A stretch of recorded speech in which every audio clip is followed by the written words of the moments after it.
Live from the North Park Lounge, Richland, and the Hilltop Event Center. Good Sunday morning, Steeler Nation. John Phillips here. It is Steel City Sunday, live for the next 4 hours, give or take, as we get you prepared for Steelers at Ravens. Can I hype this up anymore, Bill? Can it be hyped up anymore as a game that I guess features teams that well, if they win, the fan bases probably aren't going to be satisfied. If they lose, they'll probably be a little bit happier. Right. No, I mean, this is Steelers-Ravens, so you need no intro, right? I mean, it is Steelers-Ravens. Yeah. No question. Both of these teams tied for first. The Ravens, by virtue of tiebreakers right now, ahead of the Steelers. Okay, I think the Steelers are 8th in the playoff chase. I didn't actually look that up this morning, and something that I should have probably done. But in the midst of I think you're right. I think they are getting prepared for this morning, as I take a look at the wild card picture, yes, the Steelers are currently sitting in the 8th spot, ahead of Kansas City, who is also 6-6, one behind the Texans, who are 7-5. They have a big game today. We'll go over the schedule in just a few minutes with you. But look. It's been a crazy week on social media, on just the news coming off the aftermath of that second half that was just a disaster against the Bills in a 26-7 loss that really, really has hurt this team and sent Mike Tomlin into what is easily the darkest days of his career in 19 years here. Mike Tomlin is under fire now from everywhere.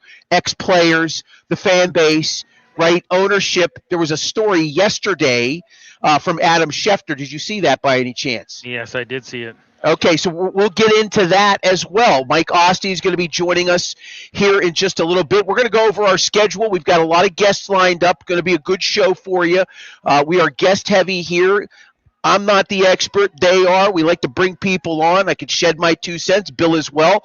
But we are here to bring you a lot of guests, and I do want to go over the guest schedule with you this morning because before I start getting into the ranting and raving about, the week that was in Steelerland, I think it's relevant to at least get to everybody's time frame here this morning. On the show, the first 15 minutes will be Bill and I just kind of commiserating about this, that, and the other. And then at 9:15, it's mic'd up with Mike Ostie, managing editor of West Virginia Sports Now, part of the Pittsburgh Sports Now family of websites. Mike, of course, also a West Virginia grad.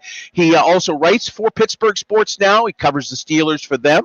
And he's, of course, a national writer for Yardbarker, local guy, good young man, great, breaks news. If you're not following him on X, you should go check him out.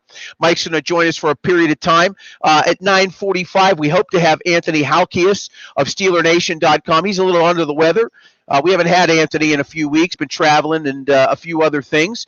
We hope to have him at 9:45 this morning. Maybe we can bump him a little bit later if we need to. At 10 o'clock, Paul Zeiss of the Pittsburgh Post-Gazette. Paul actually had a pretty interesting article this week in the PG. I do write for the Trib. I have the Trib's newspaper here as well, just in case my editor is watching, Mr. Bill Hartlip. I want him to know I've got the Trib newspaper also. But Paul, of course, comes on for about an hour each pregame show. He'll be joining us in the 10 o'clock hour. He talked about a win for either club prolonging a cycle of delusion, something that I actually referenced in part Monday on our Facebook page. If you haven't checked out, good morning, David, on Facebook. Thank you very much. Good to see you and hear from you, sir. I talked about this. I think the best thing for the Steelers is for them to just lose out. And this will tie into the Adam Schefter story that we'll talk a little bit more about. I want to get into that with Paul. We'll have Paul for just about the entire 10 o'clock hour. At 10:30, it'll be Haley's Huddle. Todd Haley, the former offensive coordinator of the Steelers, the Browns, the Arizona Cardinals, head coach of the Kansas City Chiefs for a period of time, Upper St. Clair graduate, and native to Western PA. Todd's going to join us for his weekly segment for 15 minutes. We'll wrap up hour 2 and move into hour 3 with our NFL insider, Zig Fracassi, who, of course, has been for the last 23 years working for SiriusXM's NFL radio. He'll join us at 11 o'clock. Excited to have Sia Nejad joining us from CBS Sportsline. He's going to join us for our Consigs Pick segment at 11:15. He does a bunch of different shows for CBS Sportsline, a fantasy football show. He's involved with betting against the spread. Sia Najad coming on at 11:15. At 11:30, excited about this. Ed Bouchette, longtime Steelers beat writer for the Post-Gazette. Ed's going to join us at 11:30. We'll take Ed for a little ride down memory lane. I used to work with Ed over on Ardmore Boulevard at WTAE AM 1250 many years ago. It's nice to reconnect with Ed. We'll have him on the show at 11:30 this morning.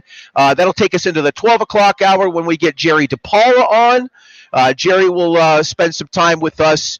Maybe we'll bump him in with Ed at the very end. Who knows? We'll have Jerry on for a period of time. We got Bill's breakdown, and then we'll wrap up the show somewhere around 12:30, 12:40 p.m. so that you have time to get ready for Steelers and Ravens at 1 o'clock from M&T Bank Stadium. Of course, our post-game show is going to be at a little after 4 o'clock, 4:05, 4:10 p.m. We'll have John Fedko. We'll have Jerry DePaula on. We should be able to get the post-game presser from Mike Tomlin as well. We've been grabbing that lately, which has been good for us. We like having that on the post-game as well. And lots of conversations. You are welcome to chime in. If you're watching us on X, if you're watching us on Facebook or YouTube, all you have to do is get into the chat. Just leave us a message. It pops right into our screen. We'll say hi and we'll talk with you. We'll take questions as well. So you're welcome to do that. I don't have to give a phone number. I'm so used to giving phone numbers over my career. 412-928-9370. Call us now. No phone number here. But we like what we're building. We had over 4,000 people watching us last week just on X alone, which is, it varies week to week. But since the Thursday night game against Cincinnati, we've had some pretty strong outings on X, and our other social media platforms are growing. We're playing the long game here. We're also adding more shows. We'll talk a little bit about a new show that's coming to our platform this week on Monday and Tuesday in a few moments. But, Bill, like 4,000 people. It was nice to see. And we don't spend any money on advertising, folks. I want to spend money on advertising, but X is complicated, and I can't figure out Facebook.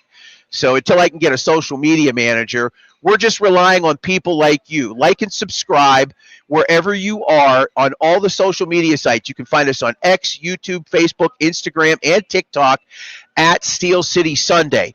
At Steel City Sunday. But a nice group of people watching us last week.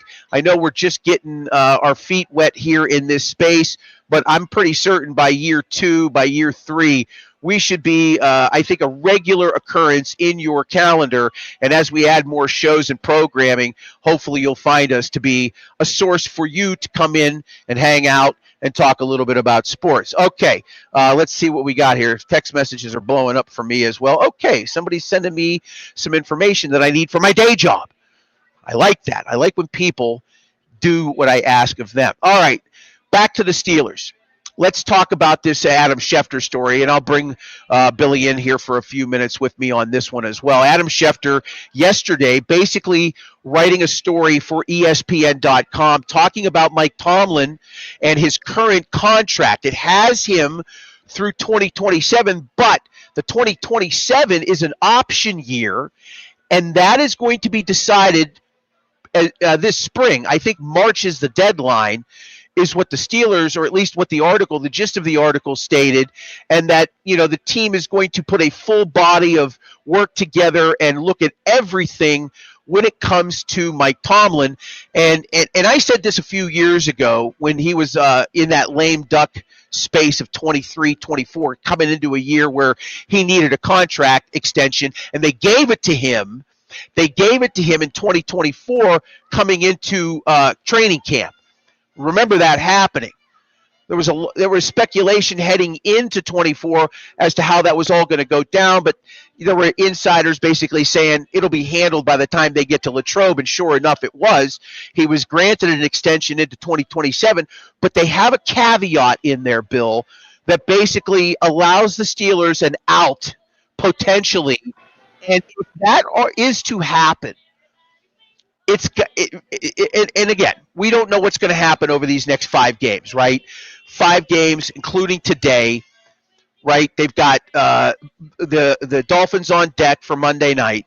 After that, it's Cleveland or Detroit, and then it's flipped the other way around. I believe it's Detroit, then Cleveland, then Mhm. we finish with Baltimore. Okay, Steelers' last 5 games. If they end up under 500, if they end up not in the playoffs, I think things will escalate quickly in the offseason towards ownership saying, we're not going to renew you. Let's figure out a plan. How do we figure out a way for you to continue to keep coaching if that's what you want? Everybody's talking about Tomlin to the New York Giants with Jackson Dart. And let's just be honest. Tomlin's success with the Steelers came in the early portion of his career when he was handed a Super Bowl caliber roster. He won a Super Bowl with 12 of the members that won in 2005. Those members were part of the Super Bowl team in 2010 that lost to Green Bay, that beat Arizona 2 years prior. I'm not saying he's getting a Super Bowl caliber roster in the New York Giants. They're an awful football team, but he has a young, dynamic quarterback that's showing potential. What do you think about all of it? The biggest thing I see with Jackson Dart is he's in concussion protocol every other week. I mean, the guy takes unnecessary hits. He just, I don't know. He wants to be a tough guy. I don't know. To me, a tough guy plays 17 games, John. That's what I look at as a tough guy. No, listen. I mean, we know there's no firing planned with Tomlin, right? Right. Firing's not in the Steelers' plans. We've said that before. We talked about that on our Wednesday show with Ray Fittipaldo. Um, it's going to be a mutual parting of ways. Now, with this Schefter story, it kind of maybe the cards are in the Steelers' hand a little bit more than what for Tomlin. I mean, they may push depending, and like you said, depending on how this season goes, they may push to get him out, so to speak. But They haven't fired a head coach since the 40s, I think I read. yeah, it's like It's Jock Sutherland. Chuck Sutherland, yeah. Yeah. It's crazy to think that they have not fired a head Right. coach in 85 years almost. Yeah. See, the Jock Sutherland, there was a Buddy Parker, I think was One of the two. One of those guys. Yeah. It's a stunning real. Whoever wrote that and looked into that, kudos on them. I saw it in glancing as I was looking online. And when we get Mike on board, just let me know. We'll bring him on for the chat as well. But the simple fact of the matter is that these traditions that Art is clinging to are hindering his franchise. Yeah. They just are. And I'm not saying that Tomlin hasn't earned the ability to do what he does, but at some point in time, you have to step in as an owner and figure out, is this going to continue? I'm sure they talk daily, right? I'm sure they talk daily, but at this point right now, what is best for this franchise? And again, I've been chanting this for probably 8 years now, since the Jacksonville divisional loss at home, quite frankly, when I was writing for Behind the Steel Curtain. Tomlin has flaws. They are many, okay? They are many, and he is going to continue to show these flaws. He is not going to change. Coaches don't change, generally speaking, especially veteran coaches of the caliber of Mike Tomlin. And I'm not saying he's a bad coach. I'm just saying that I think his expiration date has long passed here. Yeah. And like I said, it's going to be a mutual parting of ways. But there's ways to kind of force the hand, if you're an organization, there's ways to kind of make it so the guy's not going to want to come back. And it's going to have to come down to that. It's going to be Tomlin wanting to leave. And I think that right now, he may want another shot at elsewhere and a fresh start. And why wouldn't you? I mean, it's just kind of. I think it's run its course, John. I really do. It most certainly has. If there was some sort of drastic change, bringing in a dynamic young offensive coordinator. They brought in Art Smith. Had Yeah. they kept Brian Flores, Right. right, and just Yeah. and Mike stepped back and said, "You run the defense. Right. Consult with me, but you run the defense." He's not like that though. He kind of has to have his hand in and everything. It's interesting. On the way in, I was listening to, I forget his name, but he was a beat writer for the Ravens, and he was talking about Harbaugh, and Harbaugh's the exact opposite. He said Harbaugh's like, hey, you run the defense, I'll stay out of it. You run the offense, I'll stay out of it. I'll make the decision whether to go on fourth down or not. But he said the reason I know this is because when we have press conferences and we ask him anything about the ins and outs of defense or offense, he's clueless. He really doesn't know. right. Where I would say Tomlin's more defense is his baby, but it's just we said this before. We had a lot of comments. Oh, fire Terrell Austin, fire Terrell Austin. He's terrible. He's terrible. Yeah, I get it, but also, Tomlin is the guy that ultimately has the final say in that defense, and what calls they play, what plays they call, what defensive scheme they use. He's the guy that makes those final decisions. So, if you're going to fire Terrell Austin, well, you might want to also part ways with Tomlin. Well, look, if Tomlin goes, the whole staff's going. Correct. Absolutely, the whole staff.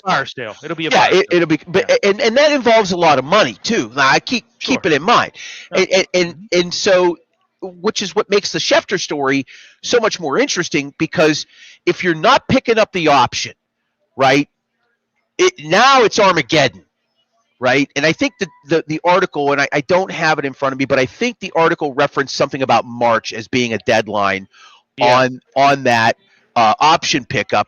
I think it's got to be a quick move. I think and I'm not saying like within a day or two after the season's over. Who knows? They might run the table here.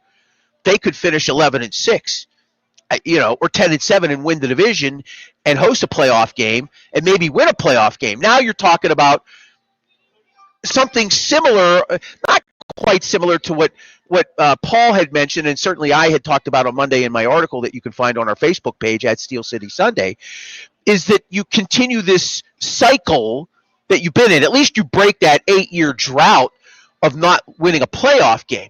Remember, Cowher only went 3 seasons in between playoff wins. Noel went 4.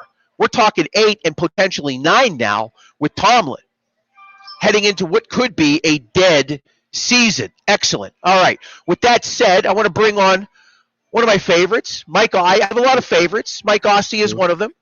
Managing editor of West Virginia Sports Now, part of the Pittsburgh Sports Now family of websites. Of course, he covers the Steelers for Pittsburgh Sports Now. National writer for Yard Barker, Sirius XM from time to time. Good morning, Mike. How are you? Yeah, good morning, guys. And I heard you're having the conversation that everybody else is having in Pittsburgh and around Steeler Nation this time of year. Well, yeah, of course. It's been a crazy week. I mean, outside of the drama that unfolded on X and social media on some other topics, the fact of the matter is we're talking about the operations of football here. We're talking about Mike Tomlin and what the next 5 weeks, how they unfold, and then the Schefter story that we kind of dropped in the evening time, if memory serves me correctly from yesterday. It was a little bit of a dump because you had college football championship games. Yes. It was almost like, this is here, this is news, but if he wanted to get maximum visibility, he probably would have waited till Sunday. It would have been a Sunday morning, 7 a.m. having your coffee type of dump. It was Saturday. I'm not going to accuse him of trying to throw it away, but it also opened with the non-news that I feel like he shouldn't even have to say that Tomlin's not going to get fired and it would have to be a mutual parting of ways. Right. And the problem with starting with that, as you know, and this includes myself and you and everybody else, nobody's going to read a report that has a lead that's, 50 words deep. So he started with that, and then the news and the nitty gritty is towards the end, and then you actually have to click and actually read the article. But it does talk about what you guys were talking about, how it's about the option. It's about early next season. Now, John, I hate to tell you, and I know that Steeler Nation would still want to move ahead with the change, and I would still advocate for it. However, if they run the table and win the division, they're not firing him anymore. They're not moving on anymore. They're not parting ways anymore. Right. They're not mutually moving on anymore. Right. None of this is happening anymore. He's going to be the coach next year. So this is weird to say for Steeler Nation, if you want to move ahead with a change, you need them to basically miss the playoffs or get blown out if they get in that first playoff game. If they somehow win a playoff game, or they run this table, or if they beat the Ravens today, they're certainly in position to still potentially win the division. If they do that, you're likely having Tomlin come back. That's the reality. I don't think they want to do this. I think if you ask the franchise, if you ask the Rooney family, they would prefer to continue on. Sure. They don't like change. They would prefer to continue on. They know in their hearts that if they continue on, they're going to at minimum be in this conversation of getting anywhere from 9 to 10 wins every year. They would rather do that than risk a fire sale, hiring a new staff, risking continuity, risking players wanting to leave. Cam Hayward may say that if Tomlin's out, I want to retire. Then you're going to have a hole there. You already have money invested there. Maybe he'll want to come back, but that could be drama. And then you're going to have a situation where there's a lot of work to do in the offseason. The offseason this past year where they added some to the defense was the most work they normally do. They almost take the offseasons off. It'll be a very, very magnified offseason. The national media will be talking about it. Stephen A. Smith will be yelling about it. They will be the Dallas Cowboys almost of the offseason. They don't want that. So if they can get away with not doing it by bringing him back and having it be a quick February, well, they bring him back again, let's stop talking about them, they would love it. So that's the weird thing for Steeler fans.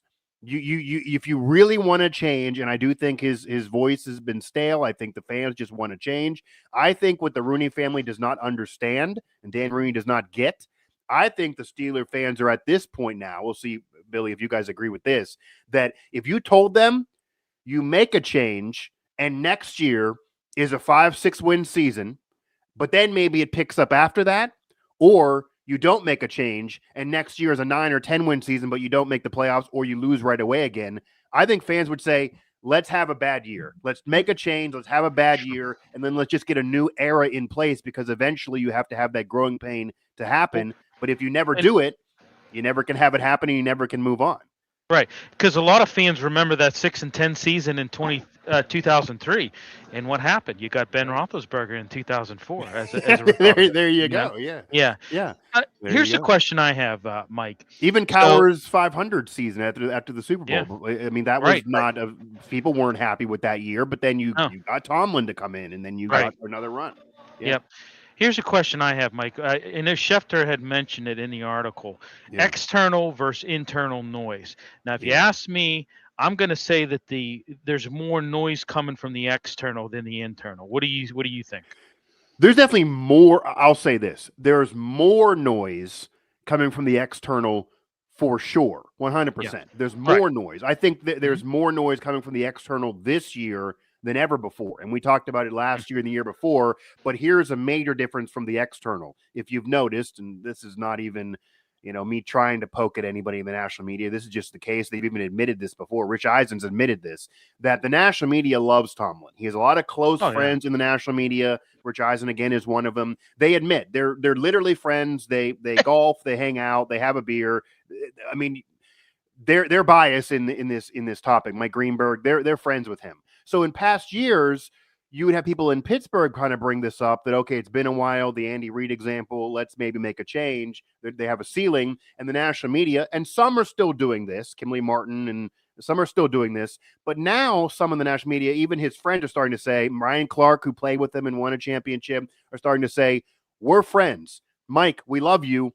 Maybe it's best to have a change even for you. They're saying that on national TV, like talking to him, it almost seems, Mike, maybe let's have a change here. We hadn't had that before. And then, so there's louder external noise than ever before. And then I do believe now, because of that, the Rooney family, they hear this. The Steelers hear this. And I think the internal pressure is getting louder because they're realizing the fans are getting really frustrated. They don't want those chants during games. So the internal pressure is louder than ever before as well. And maybe that would convince them to get in that meeting that we've both been saying for weeks of, Mike, There's probably a ceiling here. Maybe it'd be best for you to make a change. We're not going to ship you to the Titans or Siberia or anything like that. But where maybe would you want to go in a trade? Could we do that? It would help our franchise. If you don't want to do it that way, could we have an announcement that we have a mutual parting of ways, or we'll let you have the win here as a Super Bowl champion? You want to leave, we'll give it to you. You can have that in the press release, and then we'll move on from there. And maybe they would start that meeting. Whereas in past years, I will tell you from sources, they never even started that meeting. They never engaged that meeting. It was always, let's move on. We love you. You love me. This is 5 minutes long. Fans, shut up. This is different, I do believe. Well, so hold on a second here. I just want to chime in here. Ian Rappaport of NFL Network, according to Steeler Depot, this is about 45 minutes ago, Rappaport saying that if the Steelers beat the Ravens today, all of this is going away regarding Tomlin. So there's that. So here's Rappaport coming back over the top rope on Schefter, right? Yeah, Macho Man, right, Man, yeah, right. Wearing the top rope elbow drop. Wearing his robe and his glasses while he's doing it on top of that. Yeah. And I find that a little hard to believe, but I don't in some way, you know what I mean? Like, right, exactly. Yeah. I find that a little hard to believe, considering they still have to play him again. They have they have to go to Detroit, right? They haven't won in Cleveland since Ben was here, and they might catch the Dolphins on a 6-game winning streak. Right, you know what I mean? Like, there's a gauntlet here that they're still facing. So this thing that Rappaport's saying, I don't buy into it one bit. Maybe it's just him throwing something out there because he's Ian Rappaport. I don't want to believe that per se, but if there was a convincing win today, maybe that becomes a little bit more true. But the big scenario here, and we'll continue. The Ravens schedule's easier. The rest of it is a little bit easier for sure. What I will say is that the best scenario, if you're looking for change, is for them to go sub 500 and not make the playoffs. That's the scenario. Not even to get in, right? Because the thing is, as much as we would all argue, even if they crawl in, we would all say, and I would say, and it would be right, that you took advantage of a very, very weak AFC North division, arguably the weakest it's been in 20 years. If you lose right away in the playoffs and you get blown out again, then you've proven that if we're talking college football playoff, the committee would say you don't even deserve to get in. They'd be the Duke of this thing. That's what it would be, the winner of the AFC North. So you're the Duke. They didn't even get in. You shouldn't really be in. And then you go ahead and get blown out. Let's still make a change. That's what we'd all be saying. The fans would be saying. The Roonies would say, the Manny Diaz, we won. We got a ring. We're going to move on. We deserve to be here. If you don't want to put us here, it's your fault, not ours. So they would I do believe they would power on with Tomlin. You'd be year 20. He would be defending himself maybe on the pivot again. They would go quiet. They would go from March to June, outside the draft, of course, and would not talk about this. They would only talk about the draft at that point, and they would power on. If they miss the playoffs, I think this is finally in play for a little bit of an offseason conversation. I do think it would drag a couple weeks. You know the family. They would not want any news out during Super Bowl week. They would respect all of that. It would be after that. So fans who would want an immediate rush on, say, Black Monday, I wouldn't be shocked if they even would let that linger past that.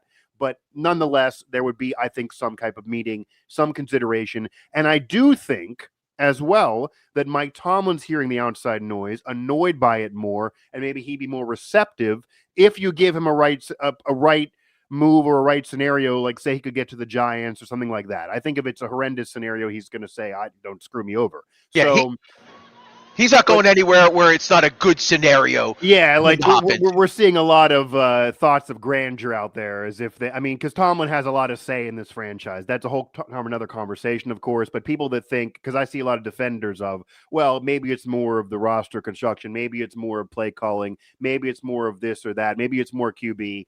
Do you think Tomlin does not have any say in the roster, even the quarterback position? I know for a fact Mike Tomlin wanted Kenny Pickett there. He was a bust. That's on Tomlin. Mike Tomlin wanted Aaron Rodgers there. Hot and cold, whether you want to argue whether it's worked out so far with his age. Maybe it's not. That's on Tomlin. So that's a lot on the defense is all Tomlin. The scheme of defense is all on Tomlin. Billy, you mentioned that he's very hands-on, that Terrell Austin has to go to him and say, this is the scheme. And Terrell Austin, I do believe, is calling the plays. I can corroborate colleagues who say that. Fans don't believe that, but he's calling the plays in game.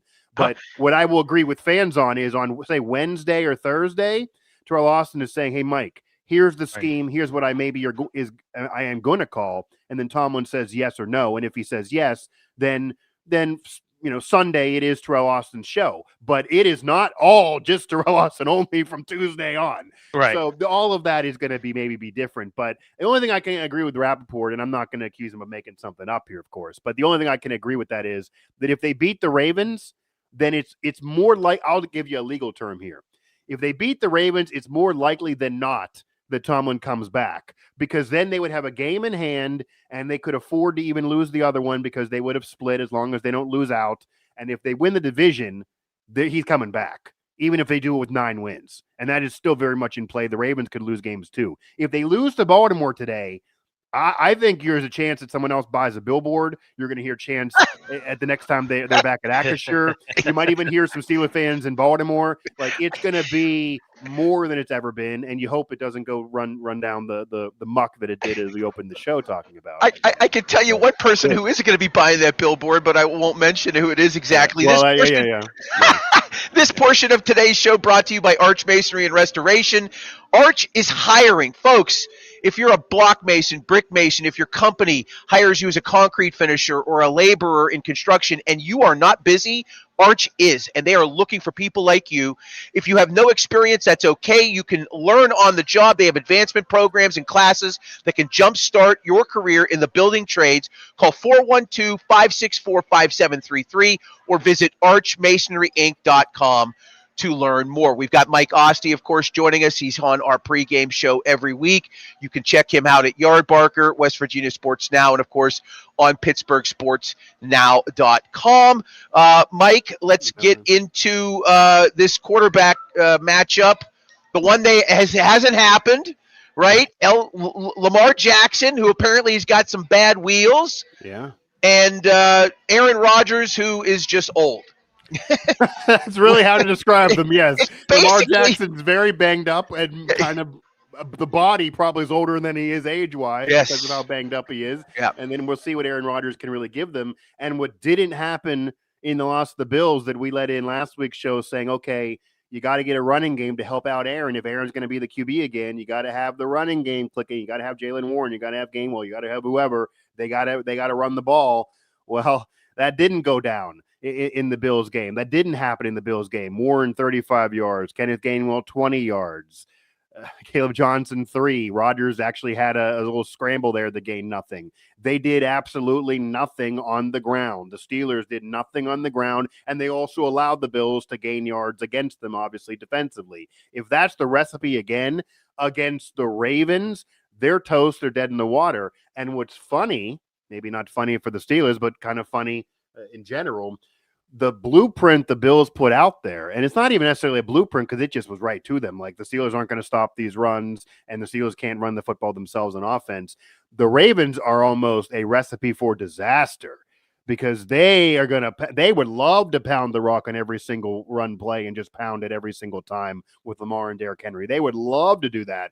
And then they also would love a situation where their defense, who I think the underrated thing here of this season, their defense got a little better. Their defense early in the season was really, really bad. They've got a little bit better. So if they play well against the run, then I'll say this too.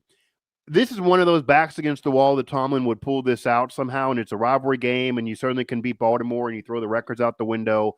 And if Rodgers doesn't make mistakes and they get some more on the ground and hit a big play or so, the defense got to be way better because all the money is spent. The defense has been the biggest problem this year. I've been writing and talking about it.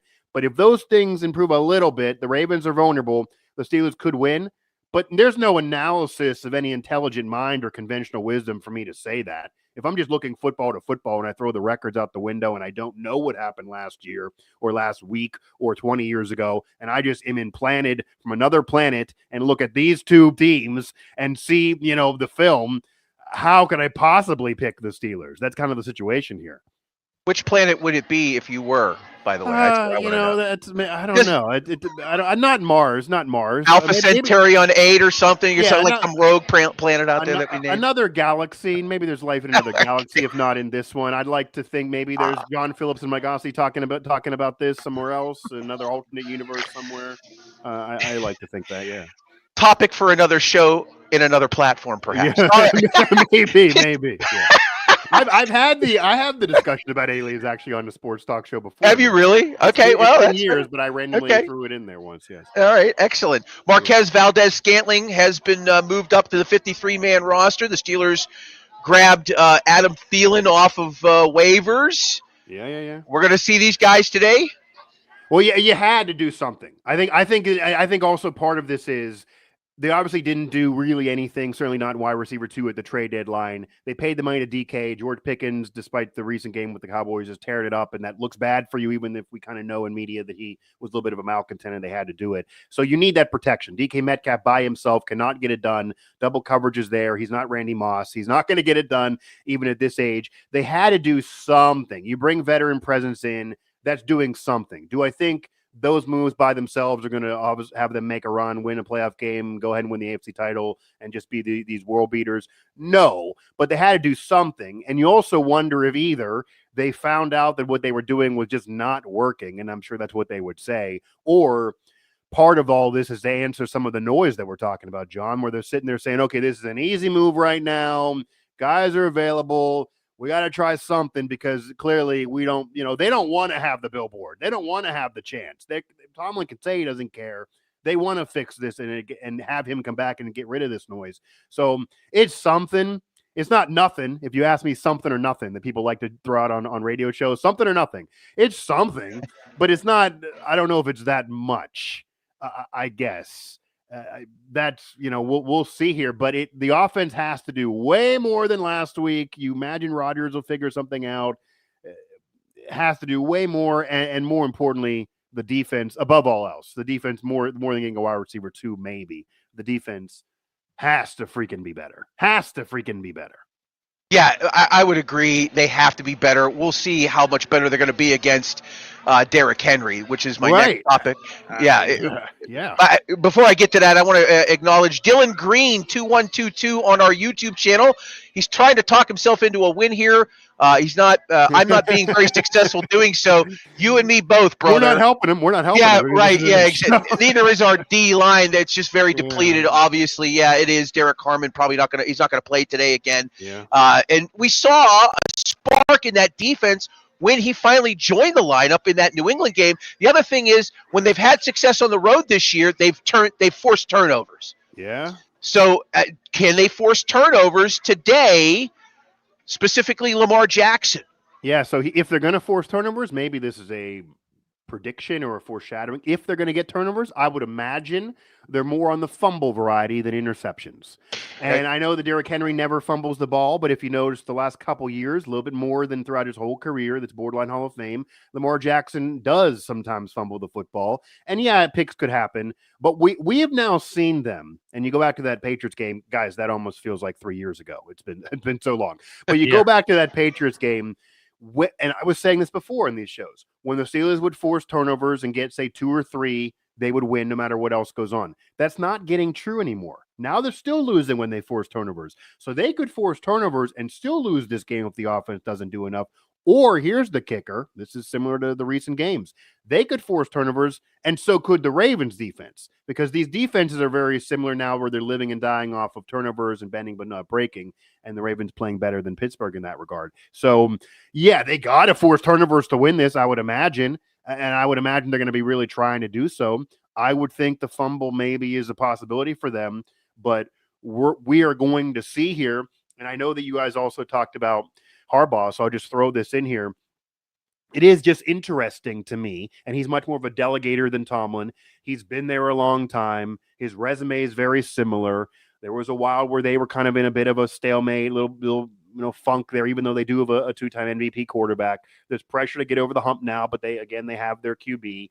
And their fans for a while were getting kind of upset, but the noise there is not anywhere near as loud, and you just have to wonder, there are two reasons that I think are the difference of their tenures that are maybe why the noise is louder in Pittsburgh, outside of just Steeler Nation being louder. Number one, you can't argue that they did anything wrong with quarterback choices or development. They got a 2-time MVP. It's just about that guy playing well in the playoffs or figuring out around him. No one's going to say they shouldn't have drafted Lamar Jackson. Whereas with Tomlin and the Steelers, they made a lot of mistakes at that position, which can kill you. And then separately, and they're obviously also a lot closer, but as you guys mentioned and Billy mentioned, the delegating I think is different. Tomlin's going to go out there and all of it is on him. Everyone knows all of this is on him. Whereas in Baltimore, you maybe could say this is a borderline Hall of Fame coach, maybe a Hall of Fame coach. If Tomlin goes in, I think he will. Maybe Harbaugh should go in. If he's going to be a Hall of Fame coach, we're a consistent organization. We like to power through. Maybe we do need to first look at the organization, the GM, and they've had different GMs, and look at coordinators and do those things before we go to Harbaugh here, since we're at least getting in the playoffs, because it's not all on him making decisions. He's mature enough to delegate. Tomlin doesn't want to delegate, so that's maybe part of the meeting. Maybe they need to sit him down and say, look, Harbaugh and you are incredibly similar. There's noise here. There's not noise there. They're not lifting the Lombardi trophy either. The way we can fix the noise maybe is you agree, and publicly we have to announce this, that you're willing to delegate some things like kind of he has. And we'll answer the fan questions. There's no more speculation. We will have a press conference say, this guy is doing this. This guy is doing this. This guy's doing that. And there's no more shadiness to this. And if Tomlin pushes back and says, no, it's me or the highway, I don't care what Harbaugh's doing, then that's where you kind of get into, Mike, like, we want you to win the presser here. We don't want to fire a coach, but help us help you get out of here on a positive headline, because we got to do something. But there's difference. People always like to throw them out. Well, same records, one ring, close otherwise, been around a long time, similar ages, personalities. Okay, similar division, obviously same division, but there are differences to their tenure that I think is why there's noise around Tomlin and not Harbaugh. Well, and I forget who it was, but one of the Ravens beat writers even said that. They said the reason we know he's the delegator is we ask him questions about the offense and the defense. That, yeah, and he's like clueless. He doesn't. Yeah, Tomlin will give you 5 minutes. His press conference is either a half hour where he waxes poetic, or they're 3 minutes and he acts like the media are just ridiculous for asking any questions after they lose by 20 points. Either way, that's basically the Tomlin doctrine there. Yeah. So, Mike, I had a question for you. So, we know that Lamar Jackson has been hampered by this hamstring injury. I mean, just looking at the numbers, we know he's a rushing quarterback. Before this year, he was averaging 63 yards per game. Now this year, he's averaging 29 yards per game in the rushing department. But, it seems like every week it's something. It's hamstring, it's been knee, it's been toe. Now we're hearing there's a calf injury. I mean, is this gamesmanship by the Ravens? You mean about the calf injury? Just about the multiple injuries. Are they kind of is this kind of some gamesmanship by them? Just kind of like, we see it in hockey, lower body injury. But my point is they say hamstring, but there's also been the knee. There's also been the toe. There's now the ankle injury. He missed 2 days, I think, of practice because of this ankle injury. So I do think there's definitely a possibility, obviously, of gamesmanship. It would be hard for me to say definitively unless I'm in the organization or inside of Harbaugh's head. But I don't think you can dismiss that. I think the funny thing is, I think in high-level Power 4 football and in the NFL, maybe just in general and called in the NFL now, there's gamesmanship in every single injury report around. Right. Nothing is 100% factual. However, what I also definitely think is the case, and there's been reporting of this, and I don't know if there's many sources in Baltimore, but what's out there, he's definitely not 100%, and he's definitely more not 100% here on December 7th than in most years. And normally we start seeing this is normally the Lamar Jackson doctrine. You talk about the Steelers and Tomlin doctrine. Normally he has a great start to the year. He starts getting banged up a little bit, but you get like Willis Reed moments where he's hurt. He comes back. They get a big win. They get in the playoffs. He plays poorly. And then you see the Ravens apologists always come out. Well, he's banged up and hurt. So what do you expect? And that's why it's different than Allen, who's healthy right now. What are you going to do? That's normally what you see. We're getting that a month and a half early. So Right. I do think he's legitimately hurt. He's not been as good as in recent years. And I do also believe that because he's so banged up and there's a myriad of injuries there and he did miss games and they were able to kind of fix it, but mostly because the Steelers kept on freaking losing and helped him out. But you're going to see Derrick Henry a lot. So the Steelers defense, especially their D-line, has not been able to fix the run defense that in past Steelers eras was always there, and for the national media shocked, it's not really been there as much in recent years, and this year it's cratered out. But if that keeps on being a problem, this literally could be Derrick Henry throwing it back and a 150-yard day just for him, 180-yard just for him, two touchdowns just for him. He's not the same guy that he was in his prime. I'm not saying that has to be the case for them or they would even want that to be the plan, but he's going to get 20, 25 touches. If this was 3 or 4 years ago, Derrick Henry, he might get 30, 35. I do think they're going to really, really rely on him because they do think Lamar is more banged up, and despite being younger, he's not as healthy here. So that is going to be the thing. So the Steelers they're going to get in the cold tub bath after this one, and it always is the case against the Ravens. But win or lose, they're going to remember the day they faced Derrick Henry here in December, and maybe his last go at this because he's one of the Ravens without a ring. He's going to be hungry, and he's a physical force still. So I would think that if the Ravens have to have Lamar throw 350, scramble around, 4 touchdowns with his arm like he did in Louisville, that's not going to happen with him this banged up. But they need more from him on the ground. But this is going to be the Derrick Henry show if they win. Or else the Steelers maybe could win this. They get some fumbles. Maybe they win this big because the Ravens are so banged up. This is a weird situation. The game plan favors Baltimore, but the Ravens have – all the problems of the Steelers have been going on with Baltimore this year, too. They've not really been that good, which is why the division is still wide open. I'd be curious to see how this all plays out, like everybody else today. When it comes to the running game today, especially on the Steelers side of things, I mean, look, if I'm Baltimore and you've got a banged-up quarterback, you want to limit him in terms of what he's doing. I would just be feeding Henry all day long. You have to. You have to. And that's going to force against the Bengals, you only had 10 carries for 60 yards, but that got to be double. Got to be double in this game. Oh, without a doubt. Especially the last time they faced him, obviously, was that playoff game. Yeah. Derrick Henry, 26 carries, 186 yards.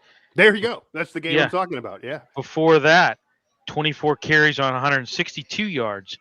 The first meeting of last season, they were able to shut him down. Yeah, they were able to. But I mean, so it's just so. I mean, out of all, literally, out of forget the rivalry. If somebody would have told you the Steelers' run defense is potentially the worst in franchise history, and then the next running back is going to be the worst possible running back they could face, the worst option is Derrick Henry. Like, he hates them. He always does this. He can turn it on for one day. He's almost that quote or that lyric out there that I'm not as good as I once was, but I'm what was it? The good for not as good as I once was, but I'm good once as I'll ever be. Once was I ever. Yeah. There you go. Yeah. No, go ahead. Here's the thing, though, too. We talk about the run defense. Yeah, it's been bad. Yeah. It also has been. I mean, hey, they only held Jonathan Taylor this season to 45 That's true. yards. That is true. They also and that was an MVP candidate running back. Yeah. Correct. They also, the number 2 rushing team a few weeks ago, the Bears, 99 yards. Yeah, that's to be fair. Yeah, I'm glad you brought that up. I mean, to be fair. The weird thing is,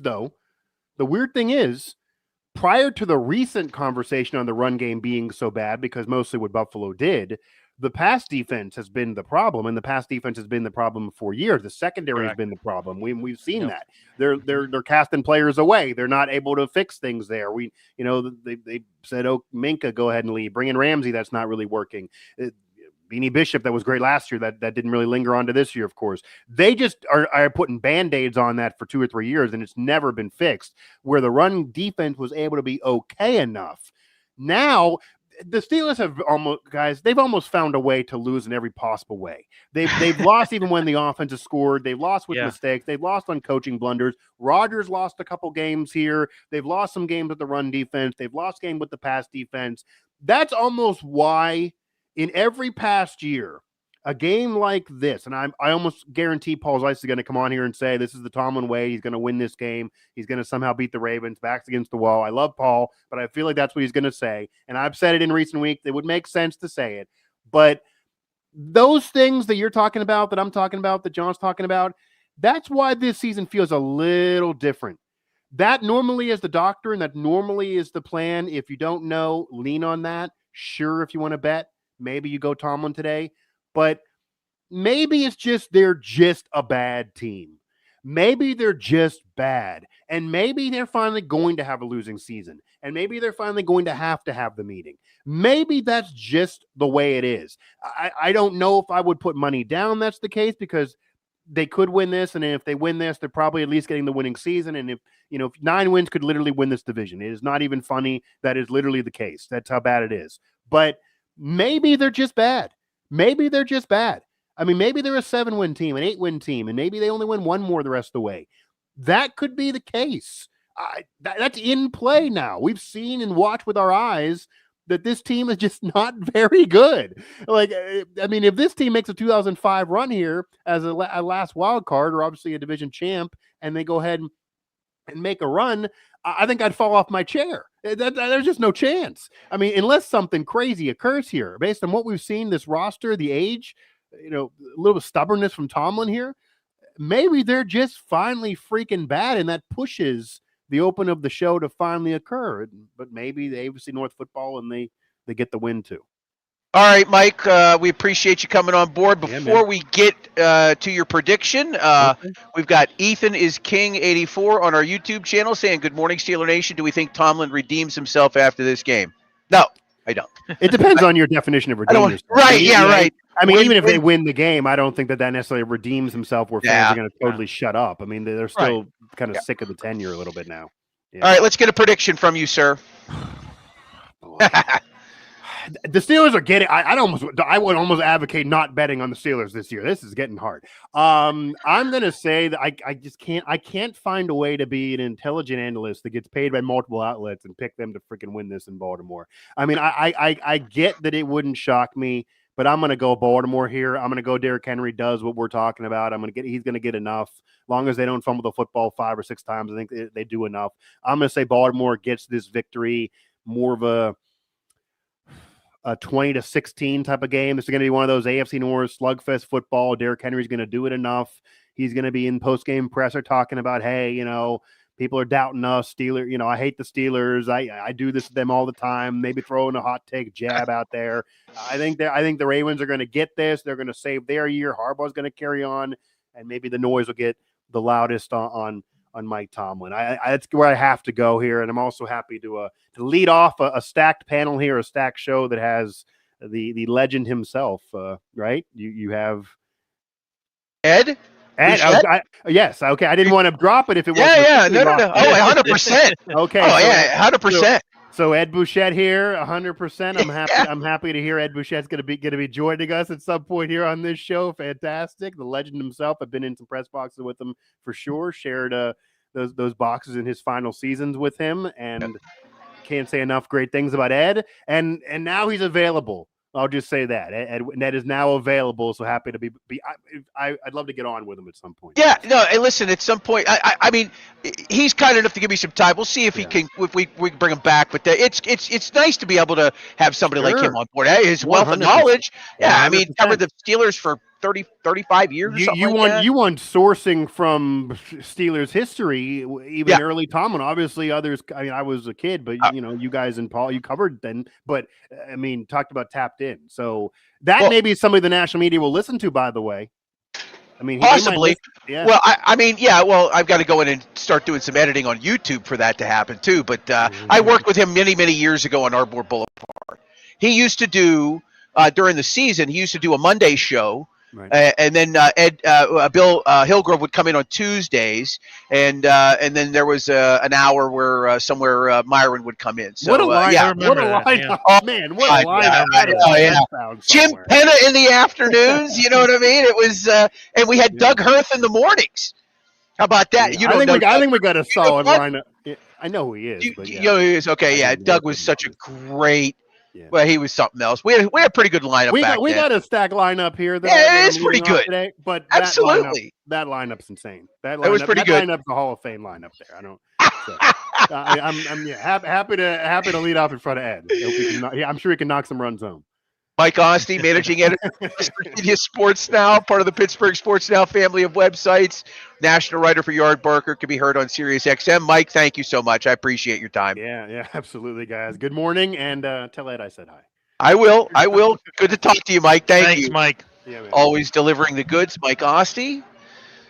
Nice to chat with him. We are Steel City Sunday, live from the North Park Lounge, Richland, and the Hilltop Event Center. Facebook, YouTube, and X live until about 12:30, 12:40 today. We're going to try to bring you about 4 hours. And again, follow us on social media, all the major social media sites right there at Steel City Sunday. You can check us out. We've got daily programming. We've got daily content. We're adding some shows starting tomorrow. My schedule slows down in December and January, and depending on where I might be, I tend to be home in December from my day job. All right, I'm in the construction business. I'm in staffing, and I work with a lot of big companies.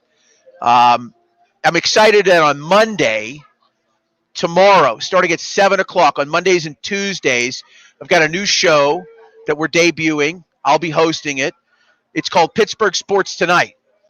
You'll be able to check it out on X, YouTube, and Facebook. Did you get the email I sent you with the logo by any chance? I want to pop the logo in there if we can.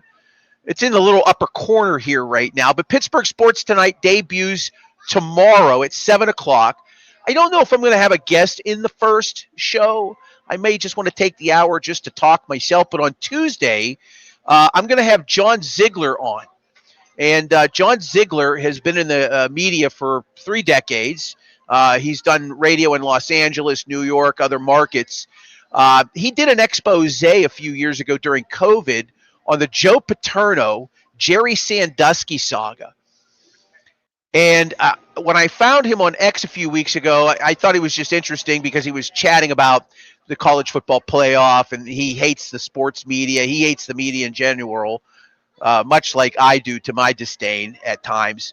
But I went to his page and I saw his pinned tweet, and the subject matter blew my head off.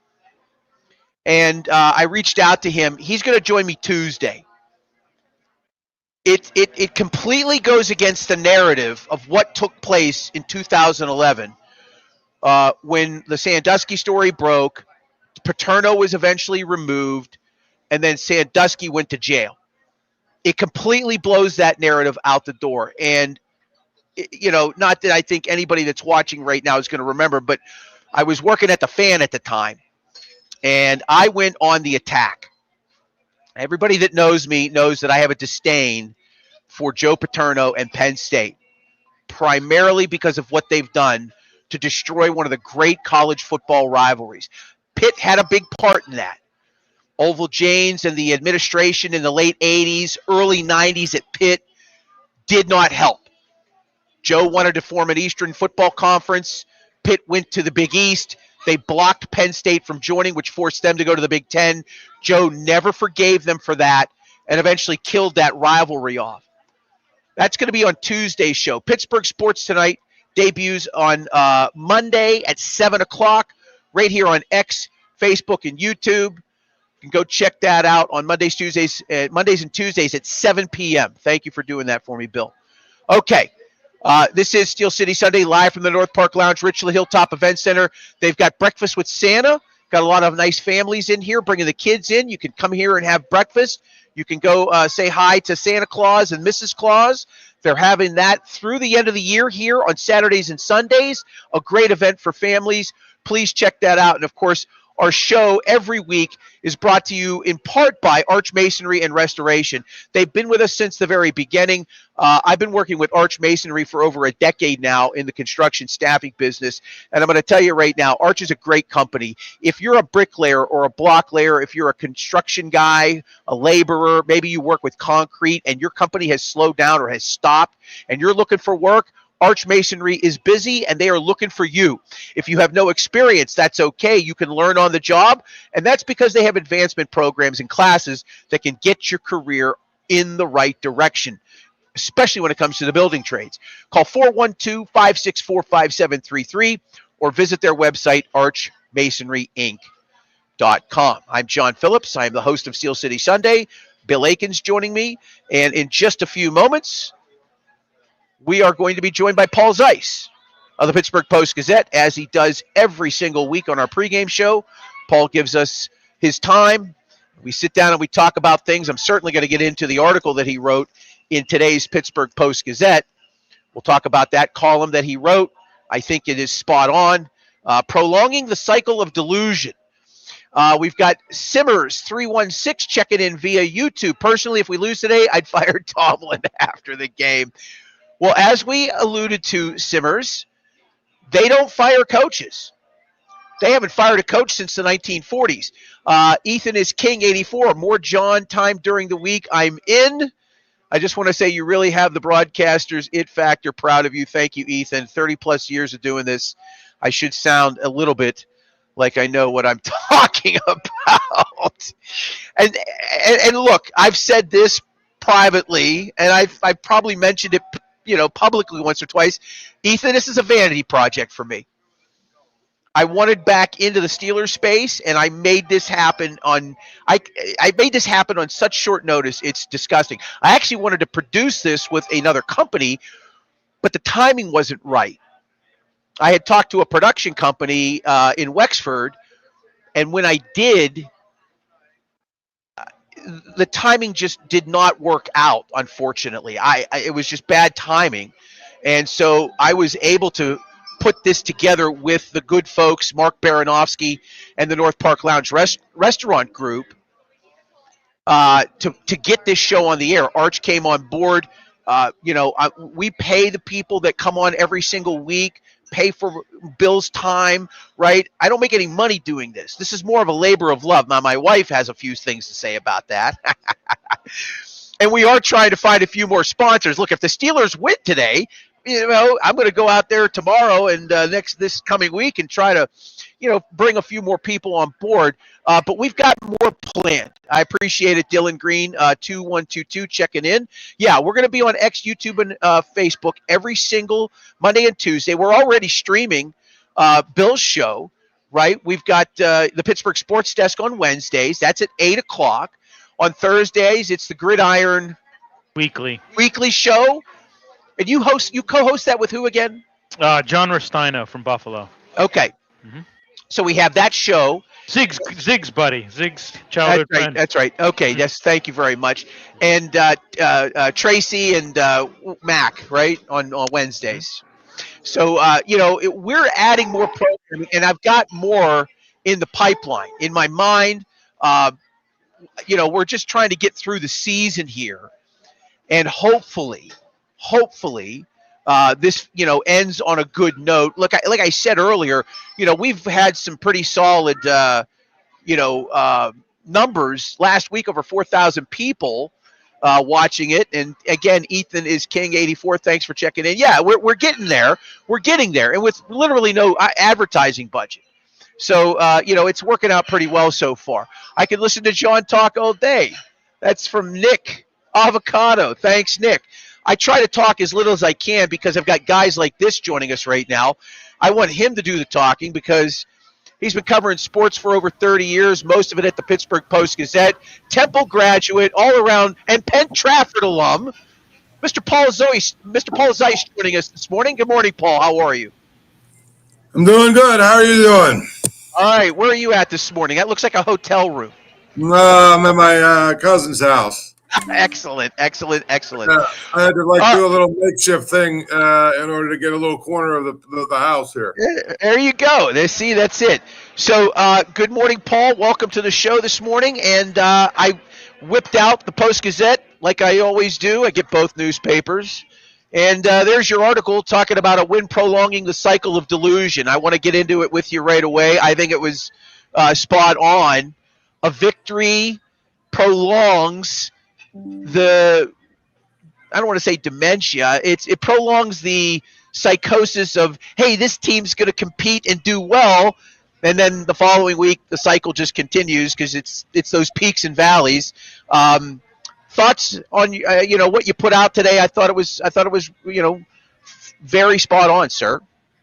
Yeah, I mean, I try to basically always be realistic and reasonable, and that's what I did. I mean, from the standpoint of, you know what, if they win this game, then we go into the cycle of basically trying really hard to um, explain to ourselves that, hey, this is a really good team again, and all the other stuff that we talk about. That's probably the biggest problem, I would tell you.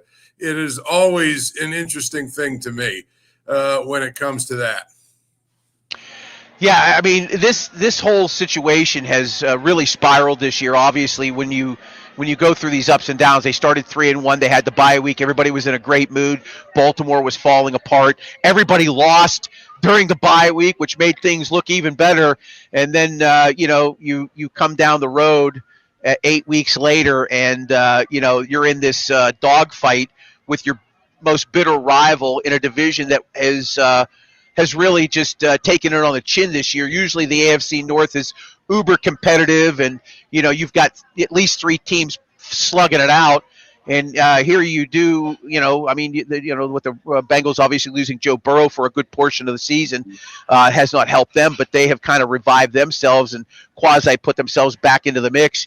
But the Ravens and Steelers, who are the consummates in the division, are floundering 6-6. You're not sure which way they're going to go. A win does prolong the issues, I think, for sure. And I guess I want to get into John Harbaugh a little bit here. We've talked obviously ad nauseum about Mike Tomlin and what has unfolded over the last few years. If you look at Harbaugh's record, not much different. I mean, he's got a few playoff wins, but the success isn't there with 3 MVPs for Lamar. They haven't been able to get to a Super Bowl, and the talk that's been going on here in Pittsburgh is starting to heat up in Baltimore as well for him. Well, it should, because, I mean, I think, you have Lamar Jackson, you have a very dynamic playmaker, you have, a team over the last couple of years that's been good enough, but they seem to shoot themselves in the foot a lot. They seem to be, I've said this a lot, I watch the Ravens, and they look to me, honestly, like they're one of the dumbest teams in football. I mean, they just make mistake after mistake after mistake. They don't look to me like a well-coached team, but I think they've got some players on that team that make a lot of mistakes as well. And so to me, it feels like it is really important to note that, you know what, it could be time for that to end. Probably should be. If they don't do something this year, especially if they don't even win the division, I mean, it tells me they probably should do something. And not waste more years of Lamar Jackson. Right. No, absolutely. I mean, again, you look at, Tomlin when he came in, obviously he had Ben early in his career, got him to 2 Super Bowls, but, a lot of what ifs, especially in the middle portion of the last decade when they had the killer bees, they had Le'Veon Bell, they had, an Antonio Brown who was focused and just destroying the NFL when he was either returning kicks or, of course, was, making plays as a wide receiver. Ethan is King 84 checking in. Paul argues that winning delays needed change. What evidence do you have that losing would actually force the front office to do anything differently given their historical reluctance to overhaul? Look, the Schefter story. I think that, Paul, and I'm pretty sure you probably saw it. Ian Rappaport saying if the Steelers win today, that's going to kill all of that. What did you think of the Schefter story? And this caveat inside the extension where, by March, the Steelers have an option not to extend him into 2027. That was a pretty interesting development yesterday. Well, I mean, I don't think any of that's relevant. The Steelers are going to do what they do. They operate the way they operate. Everyone looks for like these deadlines and stuff. The Steelers never ever worry about that kind of stuff. They do things the way they want to do them because that's how they are. And so, to me, I look at it and I basically say, from the standpoint of if they win, if they go 9-8 or whatever, they definitely won't make any changes, right? But if they're able to go and do some things differently, you know what I mean? Where they lose, they go 8-9, they don't make the playoffs, it would probably force at least some action or some things to happen. They're never going to be a team that completely overreacts. They're never going to be a team that basically goes and goes and like completely rips everything apart, but at least they will probably go and make some changes. I would think that, this seems like a point where if they don't do well enough, it'll be a problem. Yeah, I would agree with that. Paul Zeiss joining us here on the show. Of course, Paul, longtime writer with the Pittsburgh Post-Gazette. You check him out on X at Paul Zeiss, and you have an opportunity to, of course, pick up a Sunday news. $6 for a Sunday Post-Gazette, Paul. What does the world come to, for crying out loud? I will say it's a supersized newspaper. Right, it's the bargain, right? It is what it is. And nowadays, everything costs money, right? Yeah, that's right. Inflation is a real thing for sure. Of course, I do remember those Sundays many years ago, being jammed with comics and all that fun stuff. But it still has a lot of good information for sure. Okay, let's talk about the defense. No Derek Harmon today. I think Alex Highsmith is out as well from what I saw. So how many carries is Derrick Henry going to get, and how bad will he bludgeon them? The offensive line of the Ravens is not great right now, and they've, struggled a little bit. The problem is, Derek Harmon's not playing again, and so it's going to be very interesting to see if the Ravens – stick with the running game and try and pound, Derrick Henry. I don't know that it's a foregone conclusion that he's going to run wild, just because I think if you watch the Ravens this year, their offensive line has been a really tough disappointment, actually, in many ways. So I just feel like it's one of those things where they are going to be, obviously in one of these situations that John Harbaugh doesn't seem to like to do the things that you'd have to do to win games all the time. You know what I mean? And it's almost like he's going to try and do other things, even though the obvious thing would be, let's just try and pound Derrick Henry at him and see what happens. Yeah, I would agree. I just think they've got to feed him if they're going to, if Lamar is as banged up as he is, and I'm not saying he can't be productive, but I mean, he's banged up, and when your quarterback is hurting, much like ours is, and I'll be curious to see if Aaron has the cast on. I would think he's probably going to have the cast on. This is a real, everybody dreamed about this matchup, right? They wanted to see Aaron Rodgers play Lamar Jackson, and between them, 7 MVPs between the two of them.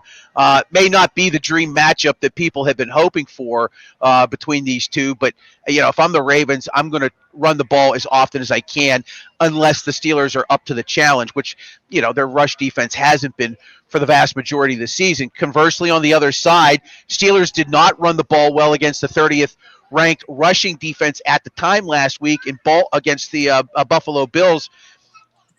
A difference this week? Anything that you might see with the Steelers trying to run the ball against the Ravens?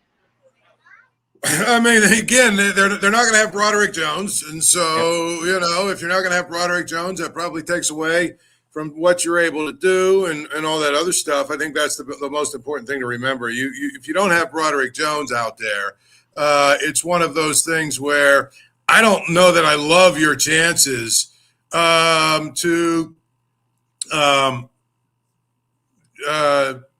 sorry, I don't know that I love your chances to figure out what it is that you are going to be able to do in the running game. That's the thing to me. I had a little glitch here in my computer. The running game to me is one of those things where the Steelers can make it work if they continue to do it and do it and do it and do it and do it and do it. But they just don't. So, I mean, I think that's one of the things where it's a problem where they go away from it too quick. They don't really let it materialize. Fair point for sure. I guess that leads us to the next topic in terms of the Steelers offense. Marquez Valdez-Scantling has been moved up from the practice squad. The Steelers picked up not the 2018 Pro Bowl Adam Thielen. They picked up the 2025 version of Adam Thielen. Is there a wide receiver too amongst those two? I mean, again, they picked up Adam Thielen, who's 38 years old or something. I mean, come on. I mean, I guess he has a chance maybe to be better than what they have. I don't know. I mean, come on. Valdez-Scantling, I mean, there was a reason he was available when he was available. I mean, again, maybe they're better than the guys that are here. Maybe they're not. But at the end of the day, I think it's one of those things where I just think at this point it's a pipe dream. You're just reaching for straws and hoping you catch something, lightning in a bottle somehow. I suggest they put those two into a lab with a mad scientist and try to create a super wide receiver between the two of them, but that might actually be closer to the truth and reality than I'm leading on to believe right now. Yeah, you're right. It is grasping for straws. At this point in the season, any move of this nature is generally something out of desperation. I mean, look, a win today, they have, essentially a 2-game lead on Baltimore. And, right now Baltimore already owns a tiebreaker, and currently, if the season were to end, would make the playoffs. The Steelers would be out. So this game very much important for the Steelers to win right now. They want to win this one and, worry about the path that's down the road. I've had some people tell me that, hey, the Steelers have a little bit easier schedule than Baltimore going down the stretch. Mind you, the Steelers next week on, I believe, what is a Monday night game, they're getting Miami, who's won, 5 in a row now. And they'll have a chance to claim victory today.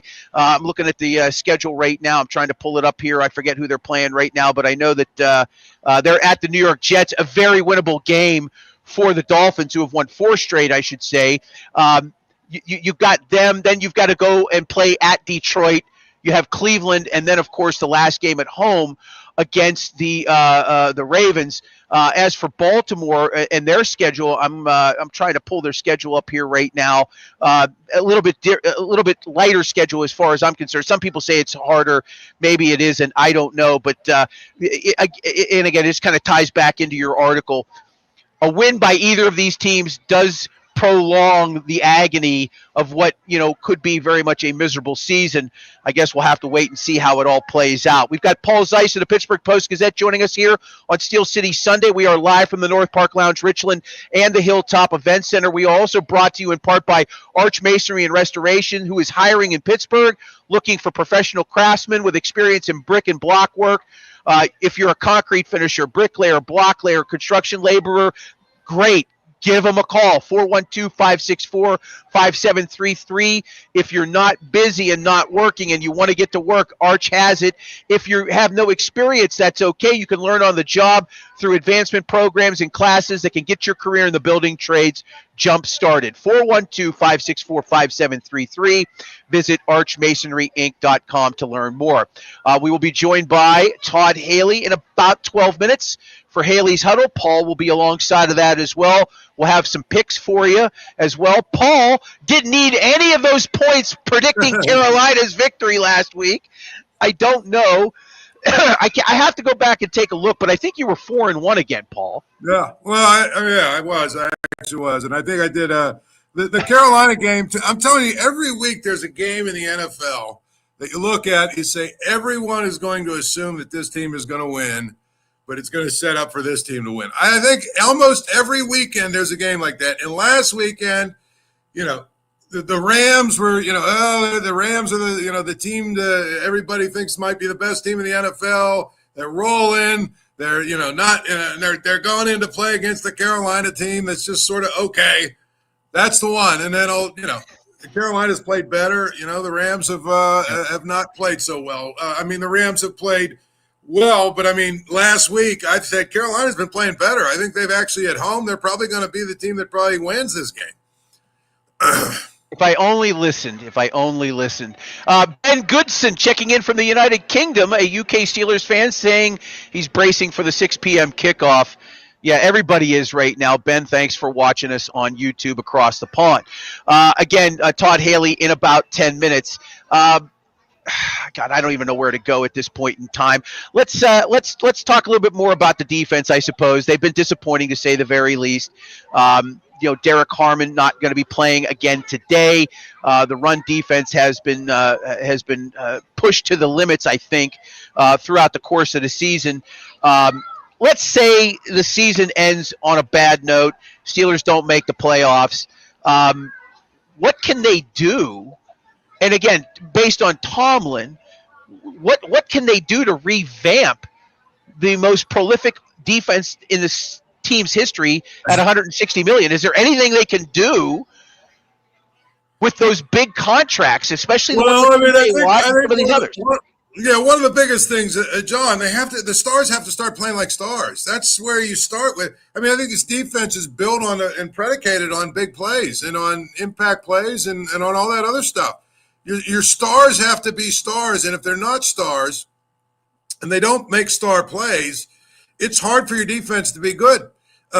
Because this defense is predicated on game-changing plays, sacks, strip sacks, some forced fumbles, interceptions, all those things, quarterback hits, quarterback hurries, all those things. And if they're not doing that, they're just sort of ordinary. I mean, that's the reality. I think there's a lot of guys on this defense that are just sort of ordinary, and I think that's why when the stars aren't being stars, then what happens, it's very clear to see, is the defense at large gets taken advantage of. I mean, I think the secondary's got a lot of big names, but I think most of them are just sort of pedestrian.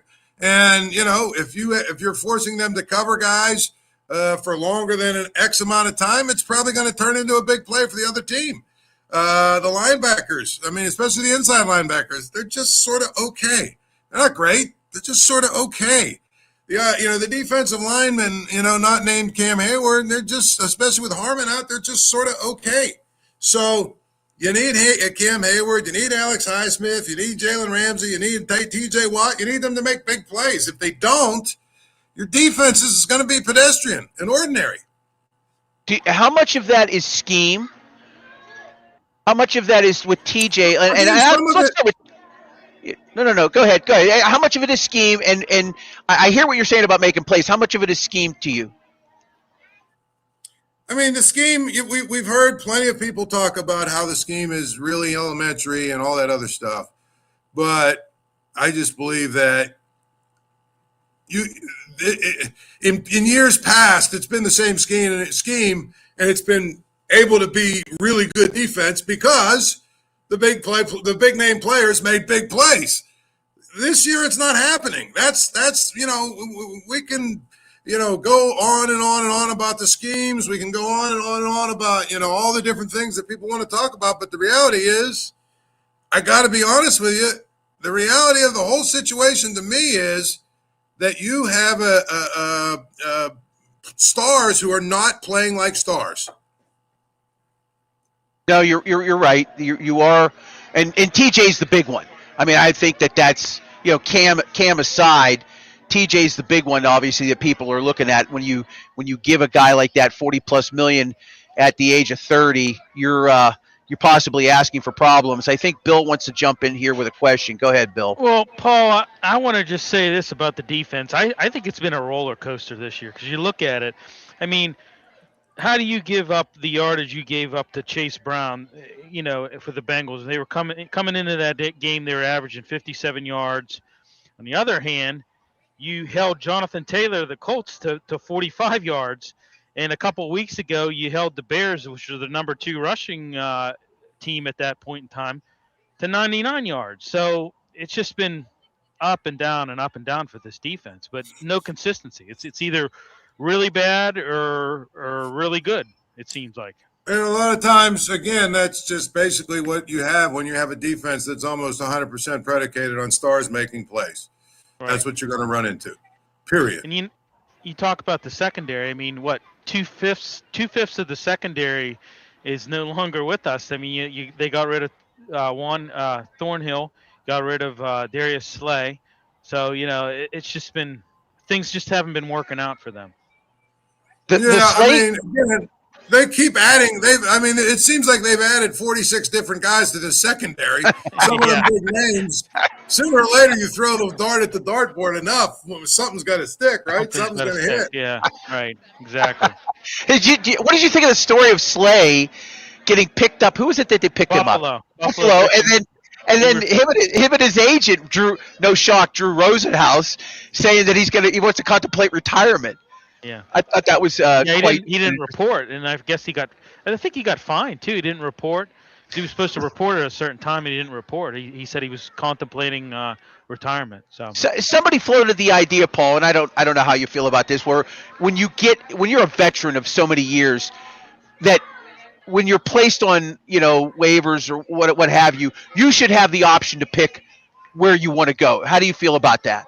Just out of curiosity. No, Okay. absolutely not. And the reason that you shouldn't have the option is because two things. One, you have the situations like James Harrison, forcing his way out, and then he gets to go sign. Now, it worked out for him because nobody else wanted him.